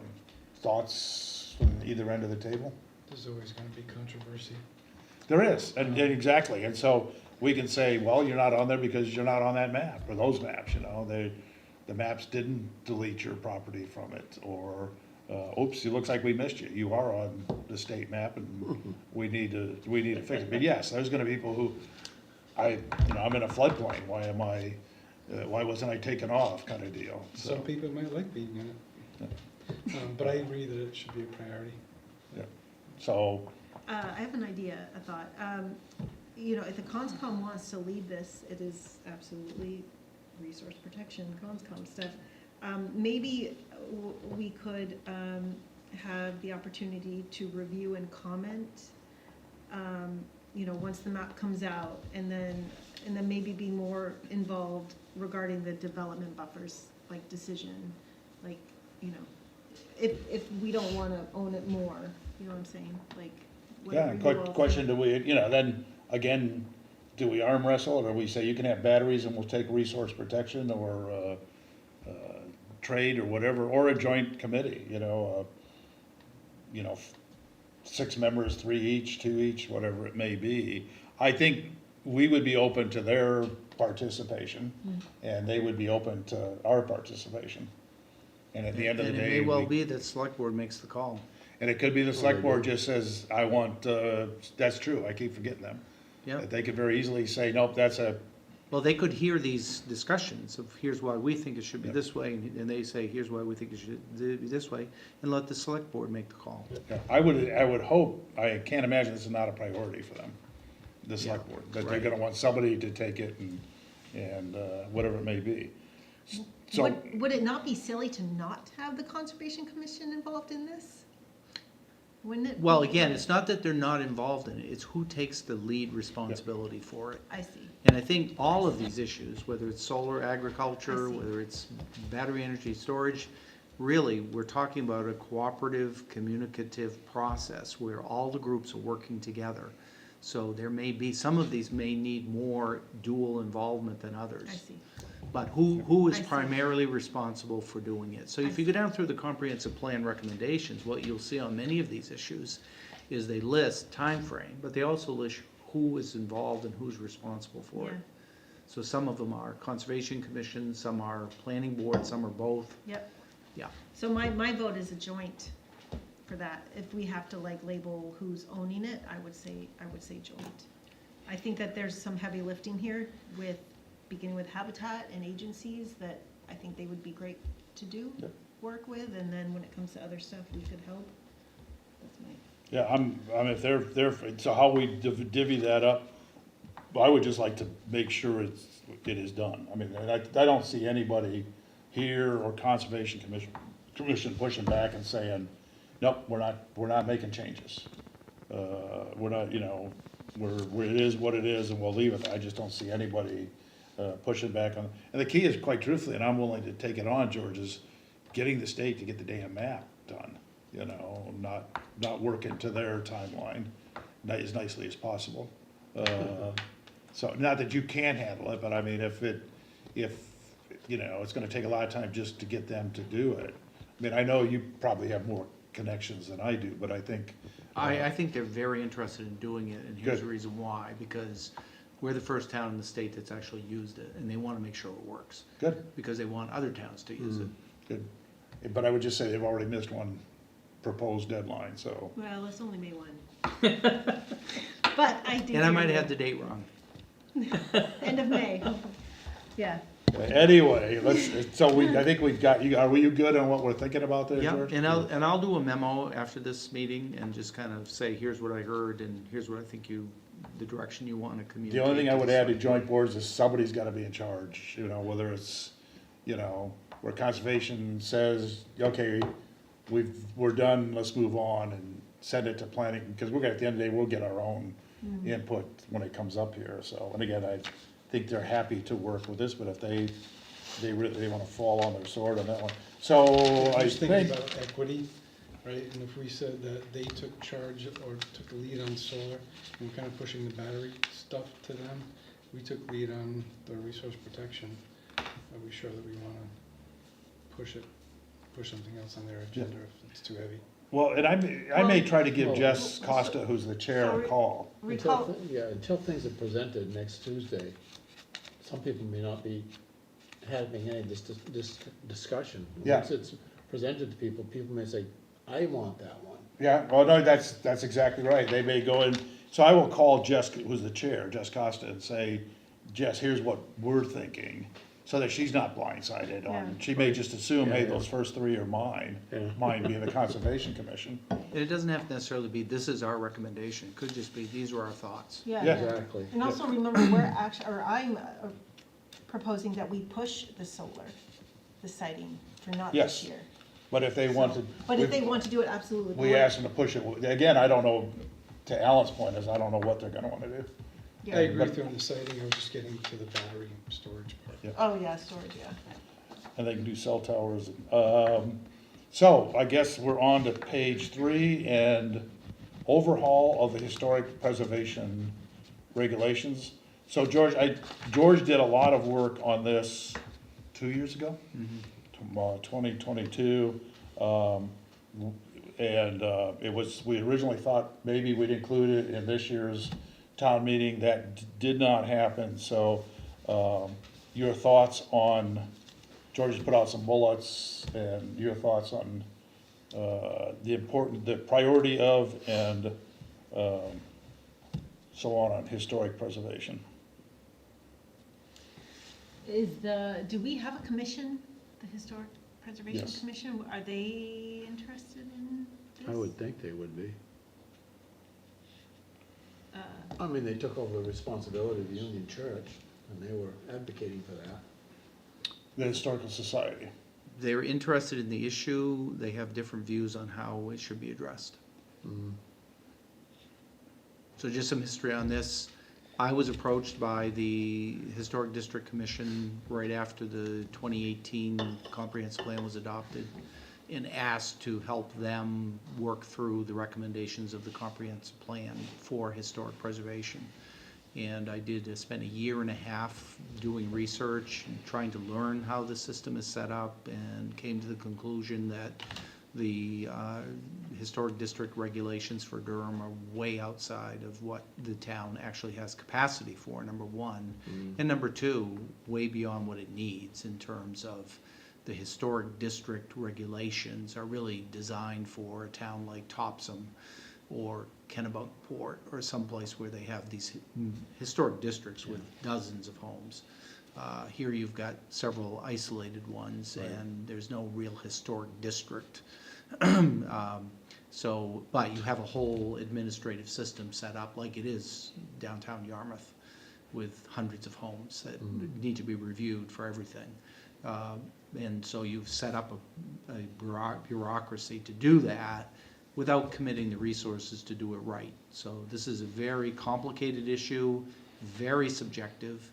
I attended one conference on it, trying to get myself up to speed with it. And I was the manager for Helena, Montana, that had 4 districts and 60 National Registered Properties. And a historic preservation officer who was a professional. She was a lawyer too. And so that's what you need to do it right. You need people with real good professional. So you either have to hire a historic preservation professional, or you have to provide a budget for consulting, which this town has never done. So based on all of that research, plus the overlap between the 3 agencies involved in this in Durham. You got the code officer, you have the Historic District Commission within the historic district, and then you have the planning board. Whenever a subdivision comes in, you get into these issues, and there has been confusion and conflict between these 3 groups since I've been here on multiple occasions.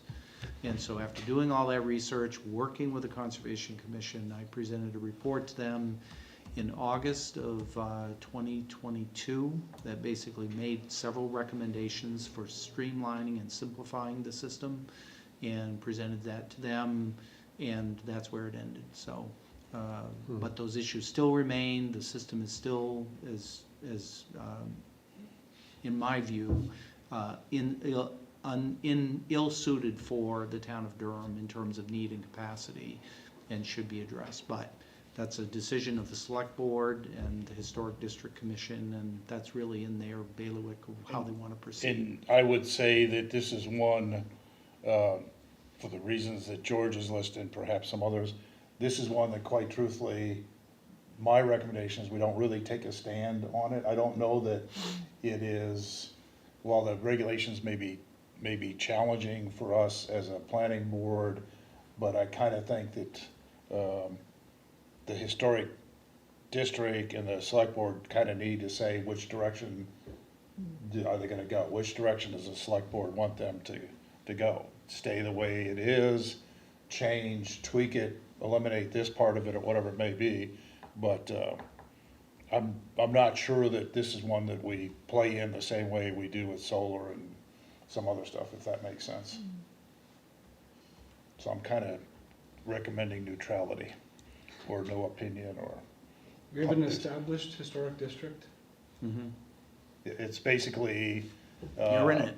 Yeah. No. No, actually, I'm No, sorry, it's it does not. not come up this far. So the empty lot that's at the corner here, on the other side of that, away. I don't even think it comes up that far. Yeah, I mean, it's further, it's past that, all the way down to Union Church. About halfway is- down the hill Yeah, to the, Union Church is the, I don't know, northern boundary of it, pretty much. There's maybe a house over there. So it's really downtown Durham, if you will. And there's a trailer within that district. Yeah, and then so outside of How that, we historic have, is that? outside of that, we have individual houses yes, that are yeah, so on the you've got, register. you've got the Bliss Inn, you've got the There's a couple next to each other. Shiloh Temple, the West Falmouth, Methodist. West Durham West Durham Methodist, Methodist. the Union Church, and, The Red House. you mentioned next to Shiloh. Bliss. yeah, the Osgood House, I think it is, down almost to Freeport. Yeah, So there are 5 that nationally registered. One of those is in the historic district. Then you have, we thought there were 10, but there's actually another 5 eligible for listing officially, which is the trigger for the ordinance. There's actually only 3 now. The 2 down by the Wingate subdivision, where the planning board required a buffer along the property line because it's Yeah. not officially historic now, we've determined. oh, you mean the one off Royal? No. sorry. Yeah, it was called the Royal. Oh, that's Windermere the or one I Wingate was or talking Windermere. about. Oh, Yeah, okay, yeah. so that The one's state not- had advised us, the Historic Preservation District had advised that it should be treated as historic. The Maine Municipal Association attorney said you can't, because Yeah. it's not officially designated as eligible for listing. The Historic District, the Historic Preservation Commission in Augusta said, well, you should treat it that way because it could be. And the lawyers said, no, you can't treat it that way because it could be, it has to be or it isn't. So now there are 8. And then Friends Meeting is eligible for listing. So the three that are eligible are the one on the corner across from the gazebo, the white, and then the house next to Union Church on the hill, that's eligible. And then the Friends Meeting House is eligible. So now there are officially 8, 5 listed and 3 that are not. And the ordinance establishes anything within 1,500 feet or quarter mile of any of those has to go through a review. Got it. And when do they're eligible, they can become listed at any point, they can become uneligible at any? Somebody has to go through the process of asking to be listed. Oh, okay. And that's the determination made by and part of the problem of this whole system is that it's not really designed for regulation. The national listing is not designed for determining whether something should be regulated or not. It's to determine whether something should qualify for tax breaks or not. So their whole system is based on, you have to prove to us that this is eligible. And most regulatory systems who use the same framework of review for what is historic and why is it historic and what do you do if it is historic, most regulatory programs use that incentive system to do their regulation. So it's just like, it's a very, very cumbersome, difficult, confusing set of regulatory, and that's why you need really historic preservation professionals to deal with it, because it is just very, very difficult to do. What triggers the review in 1,500 feet or 12, what do you want to be? Well, that was just what was set up at the time that they adopted this. They said anything within 1,500 feet, quarter mile. We don't know what the basis of that was, that they, And those- Is it those a are building outs- permit, or I'm is it- sorry. Is it a building permit that triggers a review, or what? Yeah, it's any development permit issued by the code officer. Well, even more than that, I think inside the district is different than like Yes. Bliss Inn or West Durham Methodist that are outside, but inside the district, a trailer that's inside there, a whatever other house that's inside there, if they wanna paint the door, they. Well, just this week, the church down there had to go to the Historic District Commission to replace some windows. Union Church. No, No, the whatever. Oh, church- Congregational Church. Congregational Yeah, Church had to go to the Historic District Commission to replace some of their windows. Even though it's not a historical building. If it's in the district, they get, so having said that, I think this may be a discussion between the select board Yep. and, the Durham Historic District- Historical no, the District. Historic District Commission. The Historic District Commission. Yeah, I don't think this is something that we need to touch. I'm down Yes. with that. Can I ask a question though? Did the Historic District Commission have any comments back to you when you submitted them, your thoughts back? You don't necessarily No. want to know the answer to Okay, that, okay. but go ahead, Okay, George. no, that's all No, right. I'd rather not get That into kind Yeah, of answered I that. think And it's- then, that's fine. And then my last question is the select board, they're not asking for our thoughts here, right? Like, No. yeah. And if they do it to me, I mean, it really is, You can give them to them, though. what's that? I don't know what, yeah, I don't know what. Now, with that, just recognize you are involved. because any subdivision that comes in within 1,500 feet of those properties, you've got to do a review too, like you did for the Wingate subdivision. Right. And the Bowie Hill subdivision, which had the Parker Schoolhouse, which they wanted to demolish because it was a dangerous building, and that got all messed up with this system. So you do have a stake in this process. But, yes, I think letting those two, and I'm not saying it's gonna be a fight or bring your popcorn, but I think they'll have a discussion. Oh, I'm bringing it. They- I'll bring you some too. Thank you, I do love popcorn. Anyway, before I say anything else stupid, let's move on to, so I think we're just no position on that one, George, at this point. Yep, defer to the Is my- select board if and the everybody Historic agrees, District thank you. Commission. Development of cell tower performance standards. We punted that once or twice because what's the term? Development pressure doesn't seem great on it, but we have no standards in the ordinance for cell towers or communication. There may be something in 10 years that's laser beams or something. Now, just be aware, however, there are some factors that should be considered in this, and the main one is this is a federal issue. And under the FCC regulations, which are binding on all local municipalities, if someone files a permit for a new cell tower and you do not follow the procedure that they have outlined that is required, then basically they get their tower with no permit by the town. And that includes a time clock for receipt of applications, processing of applications, and decision-making. And if you don't meet any of those, they can then go to court and get their permit without any review by the town. So it's something that is important for the town to be aware of, that there are pretty strict requirements for how towns regulate these towers. Was But that the correct case me- when we reviewed the one that's? Yes, but I don't know, you didn't know about those because there's nothing in the ordinance Yeah, about I it. think we just followed. You just followed the conditional use, and you may have been fine, but if you had tried to affect the tower and you had not followed those guidelines, you might have not been able to do it legally. So why do you think the feds can overwrite what our ordinance Okay, so it says? goes back to that time period I was talking about in the 1980s, when cell phones were really exploding across the country. And what was happening is, because these towers are so big and impactful on views, especially, think about somebody has just built their now $700,000 home in Durham, and a cell tower comes in right beside you. And your real or perceived property value plummets because this 260-foot tower with flashing lights and fences, and there were actually complaints in Falmouth. And they had towers there for decades. The television radio industry for Portland was developed back in the 50s, 40s and 50s. So they had towers up there. Now they were throwing all these cell phones onto them. So structural issues were a concern, but also people were complaining their garage doors were opening and closing by themselves because Oh of my the God. signals that were coming from them.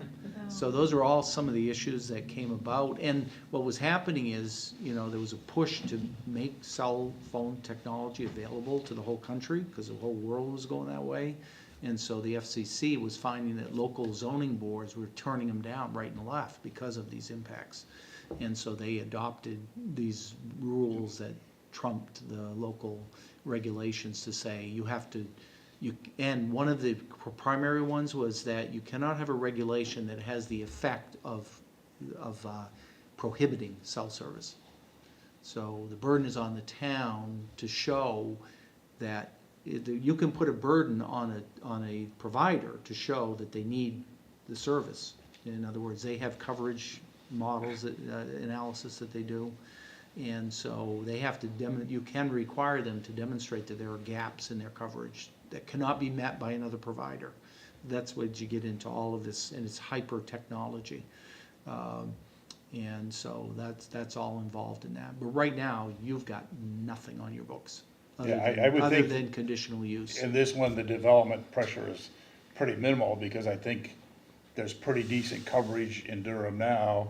And what they seem to want to do is, if a new cell company comes along, they just go to these other companies and say, I'm gonna pay you money, let me hang They my, co-locate. yeah, co-locate, thank you, man.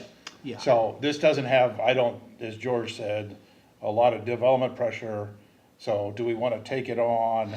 And then I guess, George, the question would be, if we do, there are things we could require that, I don't know if it's buffering, landscaping, whatever it may be. You can't really buffer a 200-foot tall Foot tower. tower, but what you can do is you can do a visual impact analysis.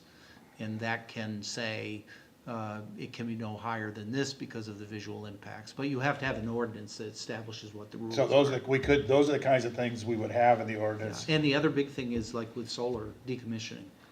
The Because if the decommissioning. technology goes obsolete and everything's now satellite, you got all these towers sitting around your town rotting.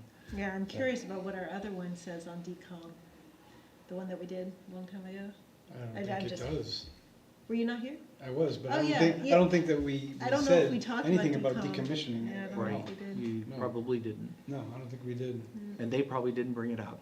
Right, sure. There's probably no bond sitting in George's office that, is gonna go. So I guess the question is, and this would be something that I would recommend we do, but do we need to do is this something we want to do,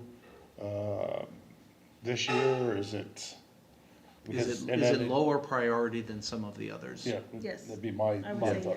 yes. Yeah. What was interesting to me was you said that the federal rules and guidelines about what you have to do in timeframes, and my thought process just went to the solar stuff, where the state's mandating, you know, right? Maybe So- we'll get there. Yeah, sorry, right, maybe are the solar feds will get gonna there. say, hey, all of a sudden you need to, Yeah, They right. could. It Yeah. c- You know, yeah. so I just wanna, I would not bet against Think it. So, do we want to do it and just make it a low priority? I mean, that may be one of two things we do, or at this point, maybe the only one we do, unless we've got some other stuff. Because going on to the next one, agricultural regulations, that one, I think, that's in somebody else's ball. I mean, to me, that's the agricultural committee and the select board have to say, we want to establish you, and, you know, we read your list of things you want to include, and we're okay with it, or delete it, add to it. At this stage, I'm not sure what part we would play as a planning board. I mean, I think they have to establish themselves first. Let me just Yeah, bring up agree. something that I heard from the agricultural group that I met with, and there's high level of frustration with the way that the planning board has spun its wheels on those issues. So you've had multiple applications from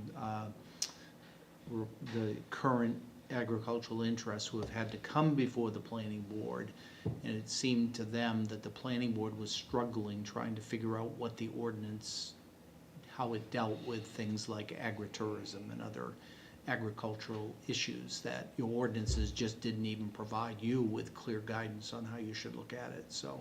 And that led to lengthy delays and confusion. Well, I've only That was their input and their perception. And that was their perception, Correct. because I only remember one coming in and, Yeah, you know, there it were, involved other there were things some that before just, your, yeah, I before mean, your time. there was more than just, Yeah. that, but regardless, Yep, you know, they're the ones who, if they wanna take it on, I would assume they would want to, here's our recommendations for, yeah. what the article should look like. And- But it does affect you in both directions, because right now, anything outside of the very limited definition has to come to you. And the question of whether it still has to down the road, or, Yep, you know, I mean, I would suggest that sawmills would like to be exempt from, you know, our purview, or a whole bunch of other things, and so. yeah. But I think, I guess my point is, I don't think there's anything for us to really look at. Mhm.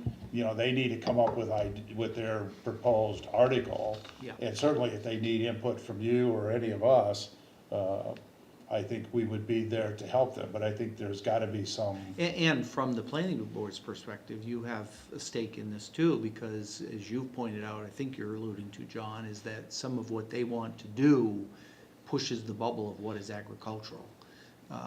so events and those sorts of things, and concerts. multiple, Yeah. sales stores and multiple Yeah, buildings. right. And I'm not saying they're bad. And so I think the planning board has a legitimate role in the I agree, process. but I mean, I think they need to get going Yep, before, And so they this should- is something there before in my mind, they're before the select board with their charter. They need to say, these are the things we want to work on. And I don't know what that is. If they come out and say, we just want to take the planning board completely out of this, which I don't think they would do that, but if you get my point, at what point in time do they need a conditional use approval? What right. are they One of planning? the three things that they're pursuing and looking at is to have by right for a lot of stuff.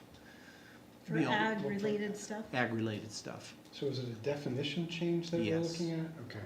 Yep, And I think then you get into the whole, what is ag-related? Are Right. events in the barn ag-related, musical or whatever? And I'm not picking on anybody out there, because we've approved those things as a good idea. as a conditional use. But I think, what is. And again, and there would be a process, like everything else we've discussed, where you would look at that and you would say, they are proposing this wide a definition of agritourism. And then with public input, and planning board input, it gets shrunk down to this size. So they're gonna start out with this, Yep. this scope. And through the process, it could end up bigger than what they're proposing. More likely, it would be refined down. Is this common in the state? Agritourism is big, yeah. No, I mean, for it to be exempt from regulations in the town like that? Well, just the environmental things, basically doing agriculture compared to doing development is a whole different ballgame. Oh, I know, like farming, absolutely, you're exempt. Yeah, they're I meant, exempt like- from I meant, like- wetlands and lots of Yeah, stuff. no, I knew that, I'm sorry, like another Replenova, whatever it's Yeah. called. Nova, Replenova, thank you, another one of those. Well, that would be Is part of the Is that process. agritourism? That would be part of the process, Yeah. looking at other ordinances, how is it handled? and I think I'm fine with them, as you said, putting something together, this is what we'd like to do. They certainly, I would hope that we would be involved, so that it doesn't come in with by right, and I'm just pulling stuff out, by right, we can have a campground, we can have, because of agritourism, by right, we can have a barn where we do plays, by right, we can have whatever it may be, and I'm not saying, we did approve the one that's been in my lifetime here, but by right bothers me. You have to, in my mind, there has to be some limitations on that. But again, the select board is gonna say, we love agriculture and we're happy with by right. We hold a public hearing and I'll get to say my piece, but I guess And the comprehensive plan recommendations lean in that direction. by right. Your last bullet point, Mhm. Durham's current agricultural provisions are outdated. Yes. What does that mean? Well, for example, agritourism nationally has gone on for a couple of decades or more. And the Durham ordinance still defines agriculture as being raising livestock, stock and planting crops. Nationally, the industry is much more diverse. Okay, so the definitions are, Yeah. again, Part- back to and- definitions. Yeah, and regulations that follow the definitions. And we can dig into this deeper, but Yep, take the agri off and put just tourism, we would, if there's somebody wanted to do the campground as an example, we made them go through the conditional use process. Yeah. It wasn't a by right to have a and campground. again, there's been like this evolution of this use, so it started out with a farm just inviting people to come and experience farming. And they have their barn, they put in, an apartment, and so you can come and stay for a week, almost like a bed and breakfast. It doesn't really change the use of the farm, and so they're starting to do that. Then they do the corn maze, and those sorts of things which are pretty clearly related to agriculture. But then it gets bigger and bigger and bigger and more diverse to try to raise revenues to keep the agriculture going. Like, if you've been over to Pineland lately, it's like amazing what they're doing there. It is. In a positive way. Yes. Yep. But at the same time, that's a big thing. Well, I think there's all kinds of things that need to be considered. Yeah. If you're gonna have shows, and you're in a neighborhood, what time are you gonna end? Yeah, yeah. You know, those are things Well, that, well, by that's- right, I can end Now whenever it's I want. expanding from corn mazes to concerts. Yep. You know, and fairs And and lots camp, of you other. know, large, And where do you draw the line Yeah. of what is? And also, sorry, but like, when we go back to agriculture, and the reason why those are exempt from wetlands and other things is because of their growing crops Yep. that feed all of us, right? Right. These companies are making money off of corn mazes or parties, whatever it is, right? Like, it's not, you know, like, it's a business.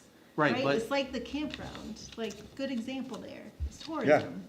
But the argument is those businesses support the agricultural operation that cannot make it without those businesses supporting them because of the trying to compete with Midwestern, no offense. but sorry, not taken. Midwestern and Guatemalan agricultural operations. and I get all that, but that Yeah. doesn't say blank check. No, Right, and You know, also- steel mills are No, trying to it's up to the compete to the community. Chinese, but there's no blank check. it's up to the And community. that's probably a bad It's- comparison, but I it's up to think the community to determine how you Yeah. want to approach at it. the end of the day, it goes before the community. Yep, Right. And also, one more thing about that too is yes, if it's helping a farm, an active farm, or is it a person that just bought an old farm, isn't farming at all, yeah, and is on farmland, right? Like, that's not farming, right. right? That's where you get into the definition, and that's why zoning has these complicated definitions. Because agriculture to one person is not agriculture to another person. Yeah, And that's where the legal parameters of zoning hit. Well, and I think we have lots of opportunity as they're developing these to sit in on their meetings and, Give you know, input. express our concern about, Yeah, by right, you don't, should you have the right to have a concert that goes to midnight? Or a party, or throw a wedding that ends at 2 a.m.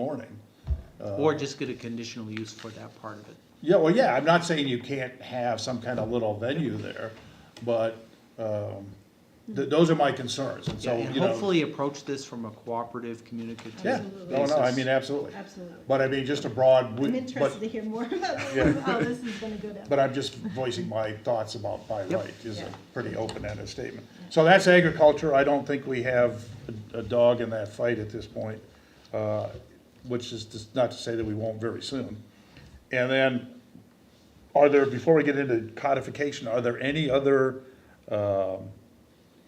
land use things? I mean, the things that I was thinking about today are, the state has mandatory rules on, manufactured housing. So I compared the new legislation to what we've got. We're not totally in compliance. We have, you know, the biggest thing from the state, which we already do, is you have the right to put a manufactured housing, manufactures both mobile and modular. You have the right to put it on a lot. Anywhere that you can put a single family. Yeah, so or if it's a 2-acre lot, they could put a manufactured house on the 2-acre lot. I think the biggest thing I saw was the state says you can't limit it to greater than 14 feet width. Our ordinance says it has to be at least 4. So I guess my point is on this and tiny homes, is there anything that if something came into the code guy in the next year, because we are gonna do codification, and codification should point out, this is where you're different from the state law, and we would, work on that as part of a mass thing.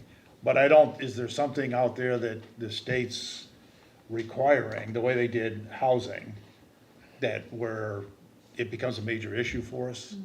I mean, the Well, biggest thing, the other issue is mobile home parks, because you don't meet the state requirements for mobile home parks right now. And so there is a move underway beyond the individual siting to make municipal regulations more conducive to mobile home parks because of the housing crisis.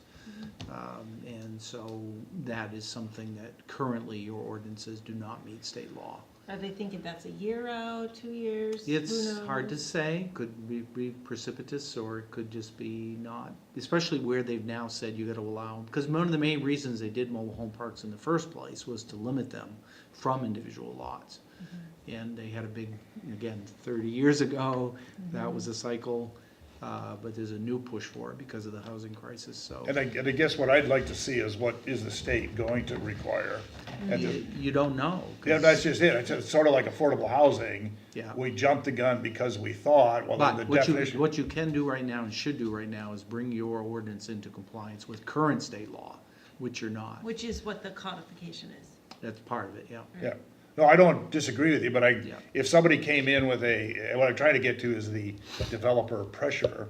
Yep, Is there, does the codes guy, do we have enough guidance to say, okay, he's gonna follow the state law. yeah, he is, and so is there enough guidance there to say, following the state law and the things that are not covered by state law in our ordinance, has he got enough to, or would here's, we, 'cause here's we'd where it's gonna approve it? get thick. If someone were to come in and propose a mobile home park in Durham, it's gonna have to come to you. Yes, I better say. You're gonna be in the same box that he's in to say, you're gonna have to get a legal opinion from the town attorney. Do we follow this ordinance, which says you have to have a 1 acre for each of these mobile homes? Or do you follow the state law, which says you could only have 4,000 square feet for this mobile home? And he's gonna say, you gotta follow the state law. Well, I think we just would. But the question I've got, is there enough guidance with the state law that we could make a decision on mobile home parks? Yeah, but it would be very confusing because. I don't argue. You're gonna try to put in some of your stuff that the state doesn't cover and, you know, Should which. we, Well, the question then is that, and I'm sorry I brought it up, but that's something we should be working on this year? Is that a higher priority than cell towers? No. I say we go through the codification, see what comes out of that, and Yeah, then go from there. I would agree with you. Yeah. Because, On all three fronts. Tiny homes where they're required, because the state law says you can use them as accessory dwelling units, and our ordinance says no. He will follow the state. Then individual siting, we're not complete compliance, and then mobile home parks. What was the second thing?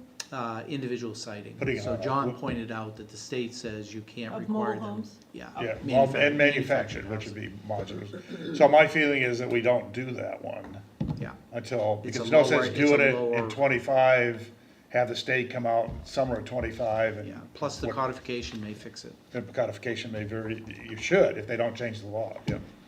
I did have one other thought, roads. So we had talked about working on roads for a couple of years now, and now that the affordable housing thing has gone through, driveways and such, I don't know if this is something we wanna. George said you would bring it up, actually. George predicted that, Really? yep. Yeah, this afternoon. He's, or maybe I didn't, but anyway, well, the question is, do we want to get into it? That's obviously a complicated question. It got blown out of Do the you want water a in my quick first town meeting. synopsis? What's Quick, that? quick synopsis? Okay, so most towns have regulations for what they call private ways. What you have for backlot, multiple lot backlot access is very confusing. And it splits the responsibility for reviewing and approving those between the code officer, the road commissioner, and the planning board. And the planning board is confused as, you know, why are we approving this without a subdivision approval? It's got 5 lots, it's got a road. Didn't we take that, that particular thing, didn't we say that's the road commissioner? Well, yes, that's where it is now, Yeah, but, but planning board's not in. but it's confusion because it does come to you for the maintenance agreement. So it's not all in the road commissioner's bailiwick, it's this confusion of who does what, and the code officer and the road commissioner are always coming to me and saying, what are we supposed to be doing here? So I have to guess, say it again and again and again, because it's so convoluted. The other issue is that the current subdivision road standards are still tied to the growth policy that was repealed a couple of years ago. So your road standards call for a public road standard or a private road standard. Well, there are no public roads. in a subdivision. at There this are no point. public roads, period, being approved by the planning board. Right. They're all private. And so your private road standards and your public road standards don't match what your policy is. And those provisions are somewhat outdated, a little bit, because most road classifications are based on the use, not whether it's gonna be accepted or not accepted. So collector roads usually are bigger, wider, some developments, you don't get them much around here because you don't get into big enough developments, but if you get into a 100-lot subdivision, you're not gonna want all 20-foot wide roads in a subdivision. You're gonna want the feeders to be bigger to go and get more and more traffic. So we had proposed an overhaul, but it just got all bogged down and, Well, it went to the town and got blown out of the well, water. and they never got that far. I think a lot of it No, has to it's do, my first town meeting. Yeah, you're correct, that It one did, did. but, so, go ahead, Julian. I think a lot of it has to do with like engineering, like it's, I don't know. What would it take to have someone help us with that? So I already drafted something, Oh, okay. and what it was to do, look, just add the classifications that most ordinances have. Again, I'm not an engineer, but I've worked with engineers on subdivisions for 40 years, so I know what the issues are. And then have a private waste process standard where the planning board does review this development, but it looks at the road and making sure the engineering is done, it's properly reviewed, drainage, stormwater, all of those same requirements that you do in a normal subdivision, but you don't get into the environmental reviews and all of the stuff relating to the lots, it's just the road. And then you have a set standards and a set process, that gets treated just like the road in the subdivision, but you just focus on the road. That's what most towns do, and they call them private ways. And if you go beyond the 3 lots in a 5-year period, then you go through the full subdivision review process. So, and I'd also like us to take a look at, the 300 linear feet requirement, so that if you have a house up front, you wanna build a house in the back, do you really need 300 linear feet for that property? You make it somebody, and he wants it up front in the lot. So anyway, we can discuss those. Is this something we wanna And do take you need a on? 5-acre back lot? And do all of the back lots have to be 5 acres? I've just had that discussion with the code officer. You could interpret the ordinance both ways. And then also add in there like the affordable housing thing, right? So we've got now a lot where you can have multiple houses. What is that driveway or access gonna look We like, we right? can certainly, yeah, have that discussion. Um, So is that, that is a complex, Yeah, and maybe we don't need to talk about it this year, but it is something we keep pushing, like we keep We talking punted- about and. punted it down there. I don't see codification helping that. It might give some guidance. Well, we might be able to say what's a good example for roads, I Yeah, guess. the lawyers for them could be saying the same things I've been saying. So I Oh, guess and the, and another issue that came up on the Granite Hill Farm Road.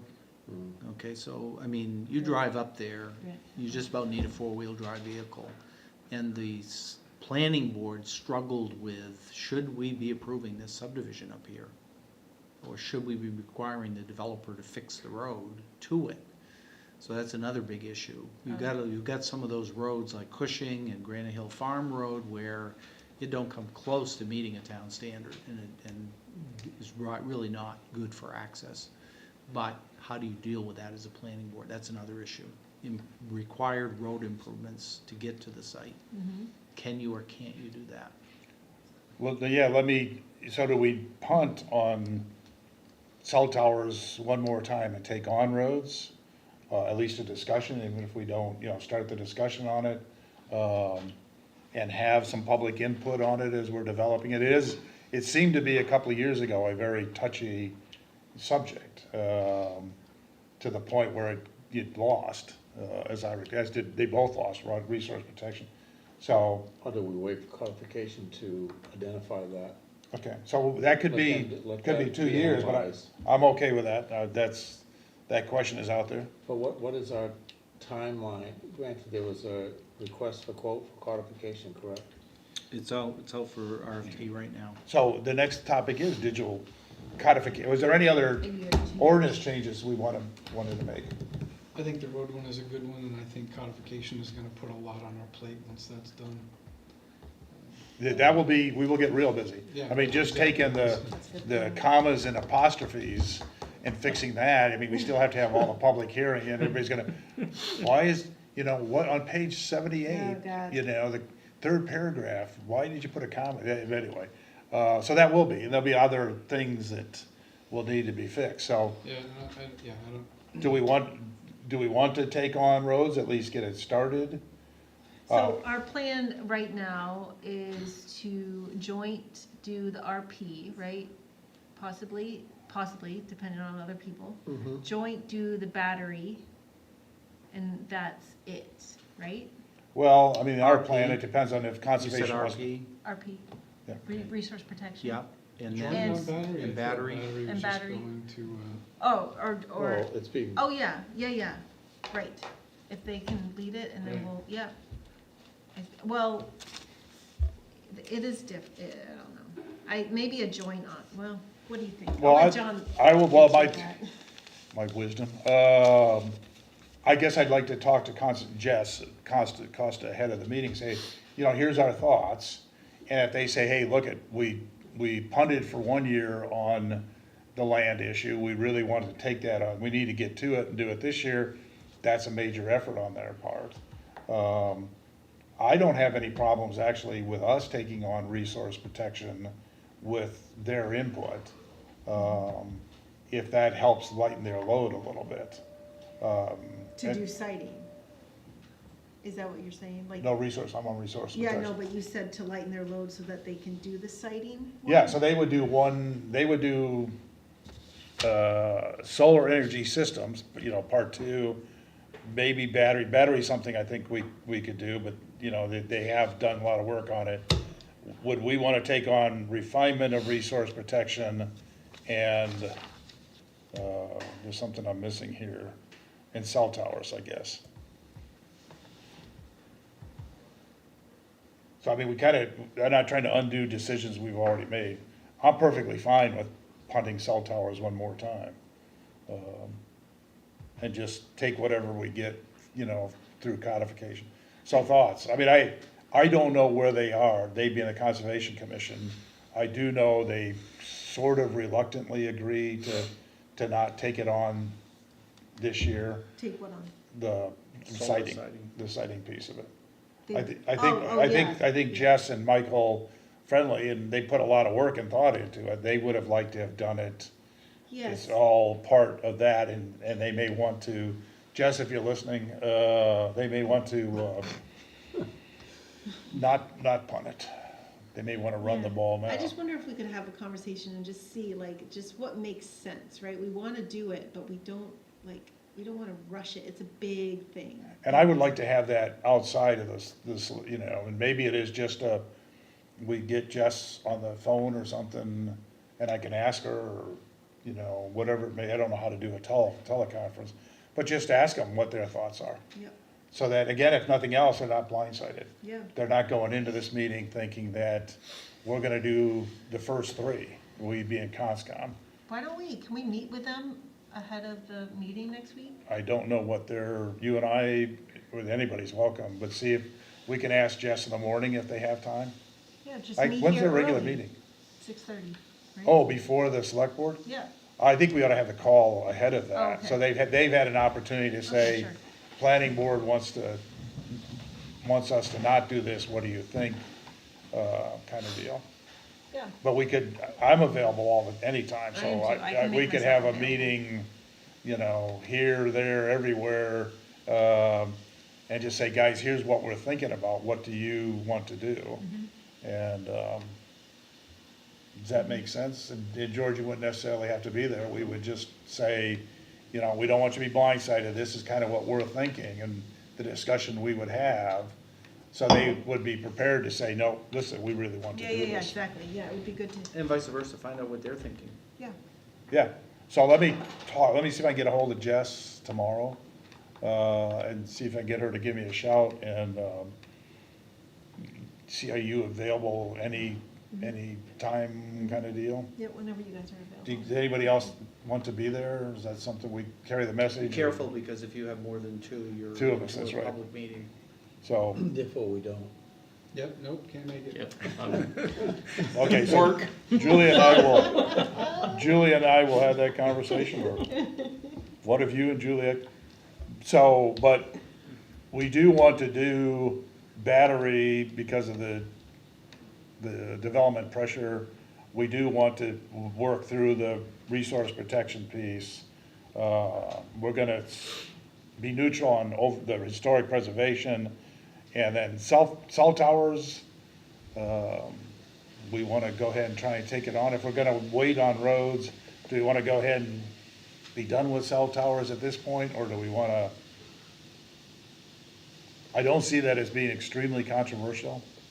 You know, we can always defer to, well, the federal government told us we have to. It'll be along the lines of what you did with solar part one. Yeah, I mean, regardless, we'll probably take on battery jointly or not, and also RP jointly or not. That's a lot right there, just those two things. Yep, and then the cell I don't see as particularly difficult. I mean, we would just pull out a good cell tower ordinance from your days in Falmouth, or whoever else has done a good one, and change the names to protect the innocents. So, but I'm perfectly fine with, we just tell the select board, look, this is not a real high priority. We'd really like to use our resources on batteries and refinement of resource protection. And then, like I said, I think agriculture, the ball's in their court to. Yeah, and it's also, how many warrant articles can you put on these issues? It's not just what can you handle. Yeah, that's the other piece How of the much can you pie. handle at a town meeting? Although this town, my 3 whole town meeting experiences, this one went pretty quickly. I mean, budget and, the 2, solar and what was the other one we did, housing. That didn't seem to overwhelm anybody. We were out of there in 3.5 hours. But if you add agricultural, you got to, hey, we want to add a new committee, and they have regulations that they want to do that sort of, and then historic, I'm not considering. So you could potentially have, even if you don't do solar, you get 1, 2, 3, 4, not doing cell towers and not doing solar energy systems. And one of 2 of those could be very controversial. So all of these are supposed to be ready for a town meeting? They're not just supposed to be started and? Well, they don't have to be. for- I mean, yeah, the question is, What are you gonna focus on getting ready for town meeting? yeah, that's a good point, is there something, like solar energy systems where we start, but we take more time to get there? Well, the other factors from my perspective and my position are, we got the codification, I'm the manager of that whole project, okay? And we haven't discussed that, but what we're envisioning is that would not be a committee process, because it's really this consultant doing an analysis of the ordinances, and then we'll bring that back, then you start with whatever you're gonna do with it, with committees. So that'll be a big responsibility for me, because I'll be working with them and the code officer and other staff to point out things in the ordinance to them, to give them understanding of what we have now, so that they can do their analysis. And then also, we're launching that community facilities planning process, visioning process for this area with these facilities. Someday you're gonna launch that? Hmm? Someday you're gonna launch that one? Yeah. Not picking It's on you. scheduled to go on the I know, select, it's you're- scheduled for the select board on May 21st, so I can give you a deadline on that Good. one. I'm not picking on you. Yeah. So anyway, what I'm saying is, there's other stuff going on too. Well, Plus, if we have development applications, We got at least, it looks to me like we have at least 2 that we're gonna work on over the summer, to finish up yep, Ruby Lane, and then potentially start Bowie Hill, Bowie Hill, and then whatever else comes in. yeah. So I guess I probably have confused it. So our perspective is, so Conservation Commission, we'd like you to consider not doing part 2 this year, take on battery storage systems. I don't know if do you think they need us really on that one, or are they just kind of your input, like the input we gave them last? Just like, yeah, I would say similar to solar, but maybe a little bit more earlier on for all of us, not just me, right? Regarding safety and reviewing what they found, right? Yeah, you wanna take, they being, you want solar, you want conservation, you wanna take the lead on that. Refinement, well, how do we wanna do that? Is that something we wanna take on?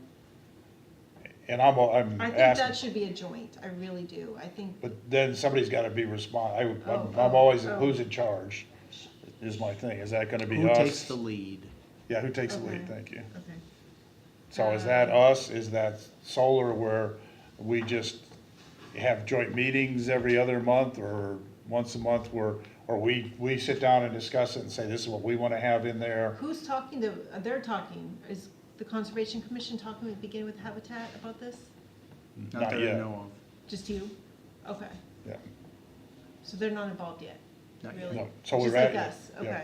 Yep, So do we wanna ask them to take the lead and they would include us, Yes, you know, kind of thing? And I don't often worry about hurting people's feelings, but they have done a lot of work on that one. It yes. also depends on your conversation with Jess, right? It depends on what my conversation with Jess. I think she's seen this, because all the Yes, committee this was sent to chairs, all of them. so she knows these are out there. So I will try to contact her tomorrow. Historic, we're not doing anything on. Cell tower, what do you think? Push. Just not do anything? Yep. Is that a consensus on cell tower? We Lower just- priority, set it as a depending lower on, priority depending on what else comes out. Okay. You know, if they're gonna do they're gonna do the first three. That's true. That only leaves us, solar to get, might as well, I think as you said, let's just get it done and have it on the books. Agriculture, you know, would overwatch or help them out as needed. And the only thing I would say on codification, George, is just keep us posted Yep. as which you do well and, you know, the first thing in the meeting.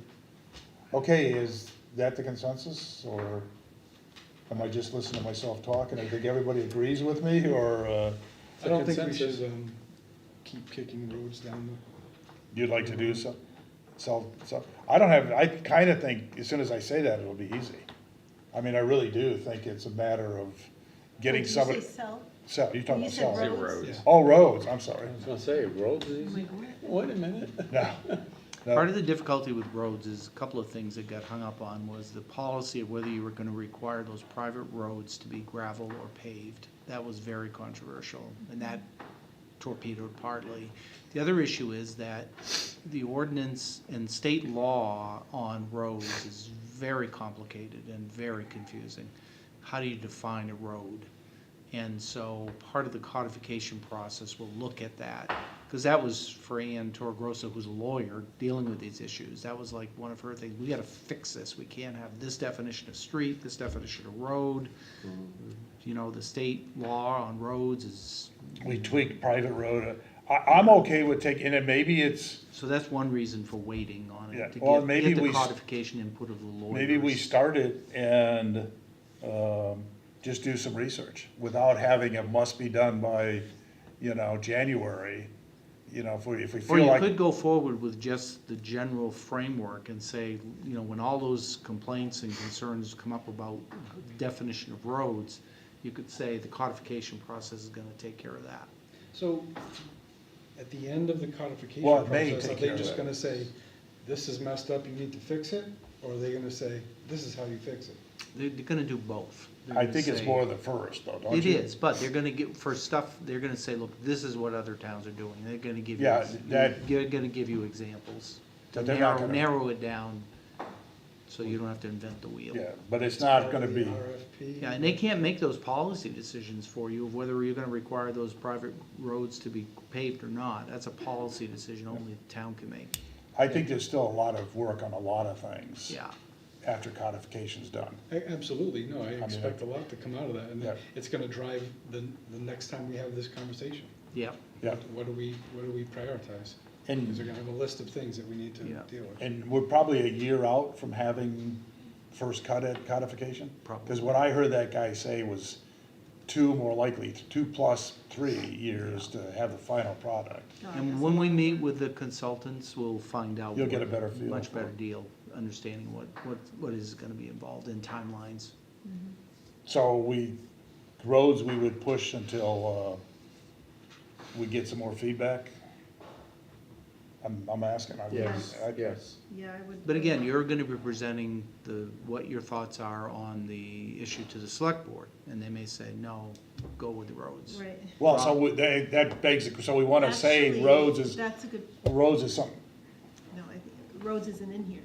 No, it's not. So would we want to add, say, we are also considering roads, you know, which is a broad brush. Would you like us to take that Or on? not bring it up at all.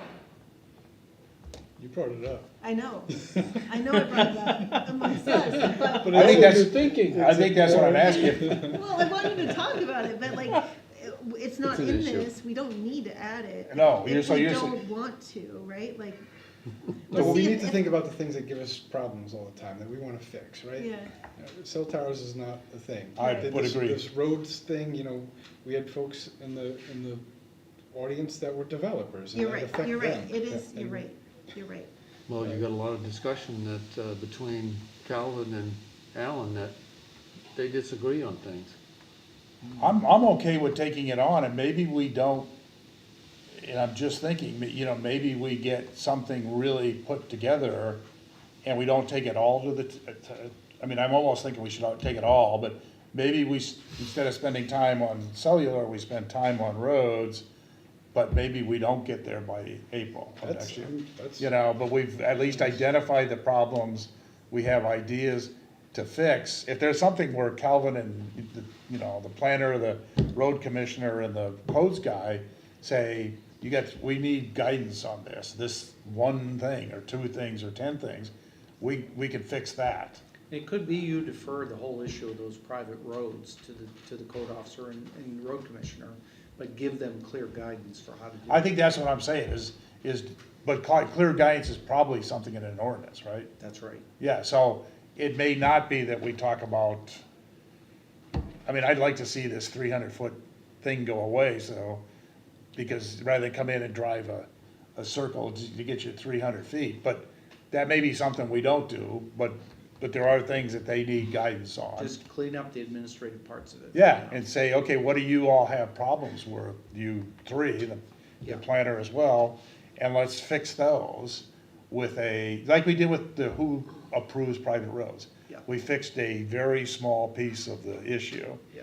and we can just tell them that, we're gonna study and figure out which of the administrative kinds of things do we need to clarify in the ordinance, and then we get into, private roads and the width of roads and some of that other Yeah, stuff. keep the standards the same, just clean up the administrative administrative stuff. mess. So are we okay with, George and I can put something together and use that and just say we don't wanna do cell? I don't think the select board is gonna say, hey, damn it, do cell towers. Well, one issue is roads come before you all the time Yeah. compared to cell towers. But do we want to keep that as a lower priority, or are we okay with that? We can, if they say no to roads, and I don't know what they're gonna say. I mean, roads is probably something, they could care less about cell towers, I'm sure they care about roads. I'm Yeah. sure they care about cell towers too, but not as much. Okay, I'm just gonna defer. So you want to them. add roads to the list? I think so, George, I think, At least for the way we discussion. discussed At it. least for discussion. And if with- they say, nope, we want you to completely rewrite them, forget everything else, we'll do that. And said, add, John, what do you but think about roads? recommend, or if it is The gonna be 300-foot pursued, thing? if it is gonna be pursued in the short term, focus on the administrative aspects. Well, I'm not Rather- speaking, because rather they're than the laughing at me at standards. the other end of No, the I'm- table, so, on TV too, I mean, so what do I think about roads? I think we need them. I think we should have roads. Cause you can't get there from here. You can't get there from here. And some places where we have roads, you can't get there from here, quite Yes. truthfully, so yes, we'll throw roads out there, get some guidance from them, say this is what we'd like to do, and see what they, I think the biggest thing with codes enforcement and the road commissioner, if you can get them both on the same page, they can probably tell you exactly the conflict. I'm quite sure they would. If you can get them both on the same interpretation, well, that was probably a place to start, is to well, that get, would solve a lot of problems. to get everybody in the Because room and say, I don't know what it is, what, it's the 300-foot issue.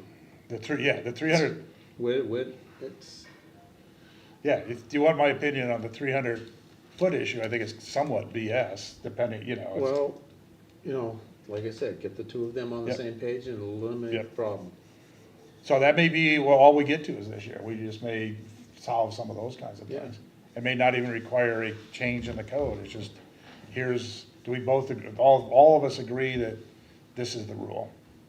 So, all right, George, I think do you need more guidance from me, and you want the others, everybody else want to say something?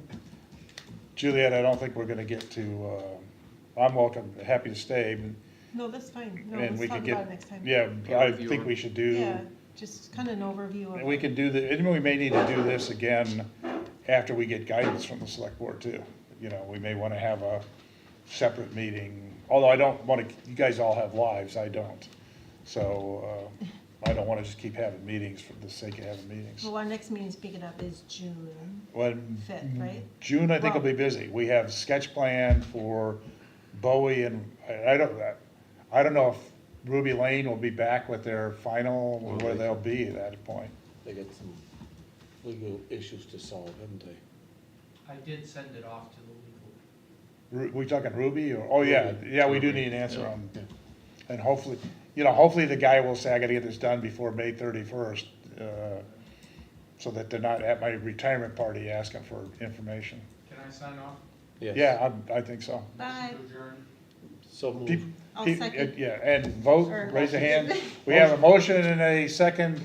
All those in favor of adjourning, you can turn it off, George. People probably signed off an hour ago, if they were even If on. they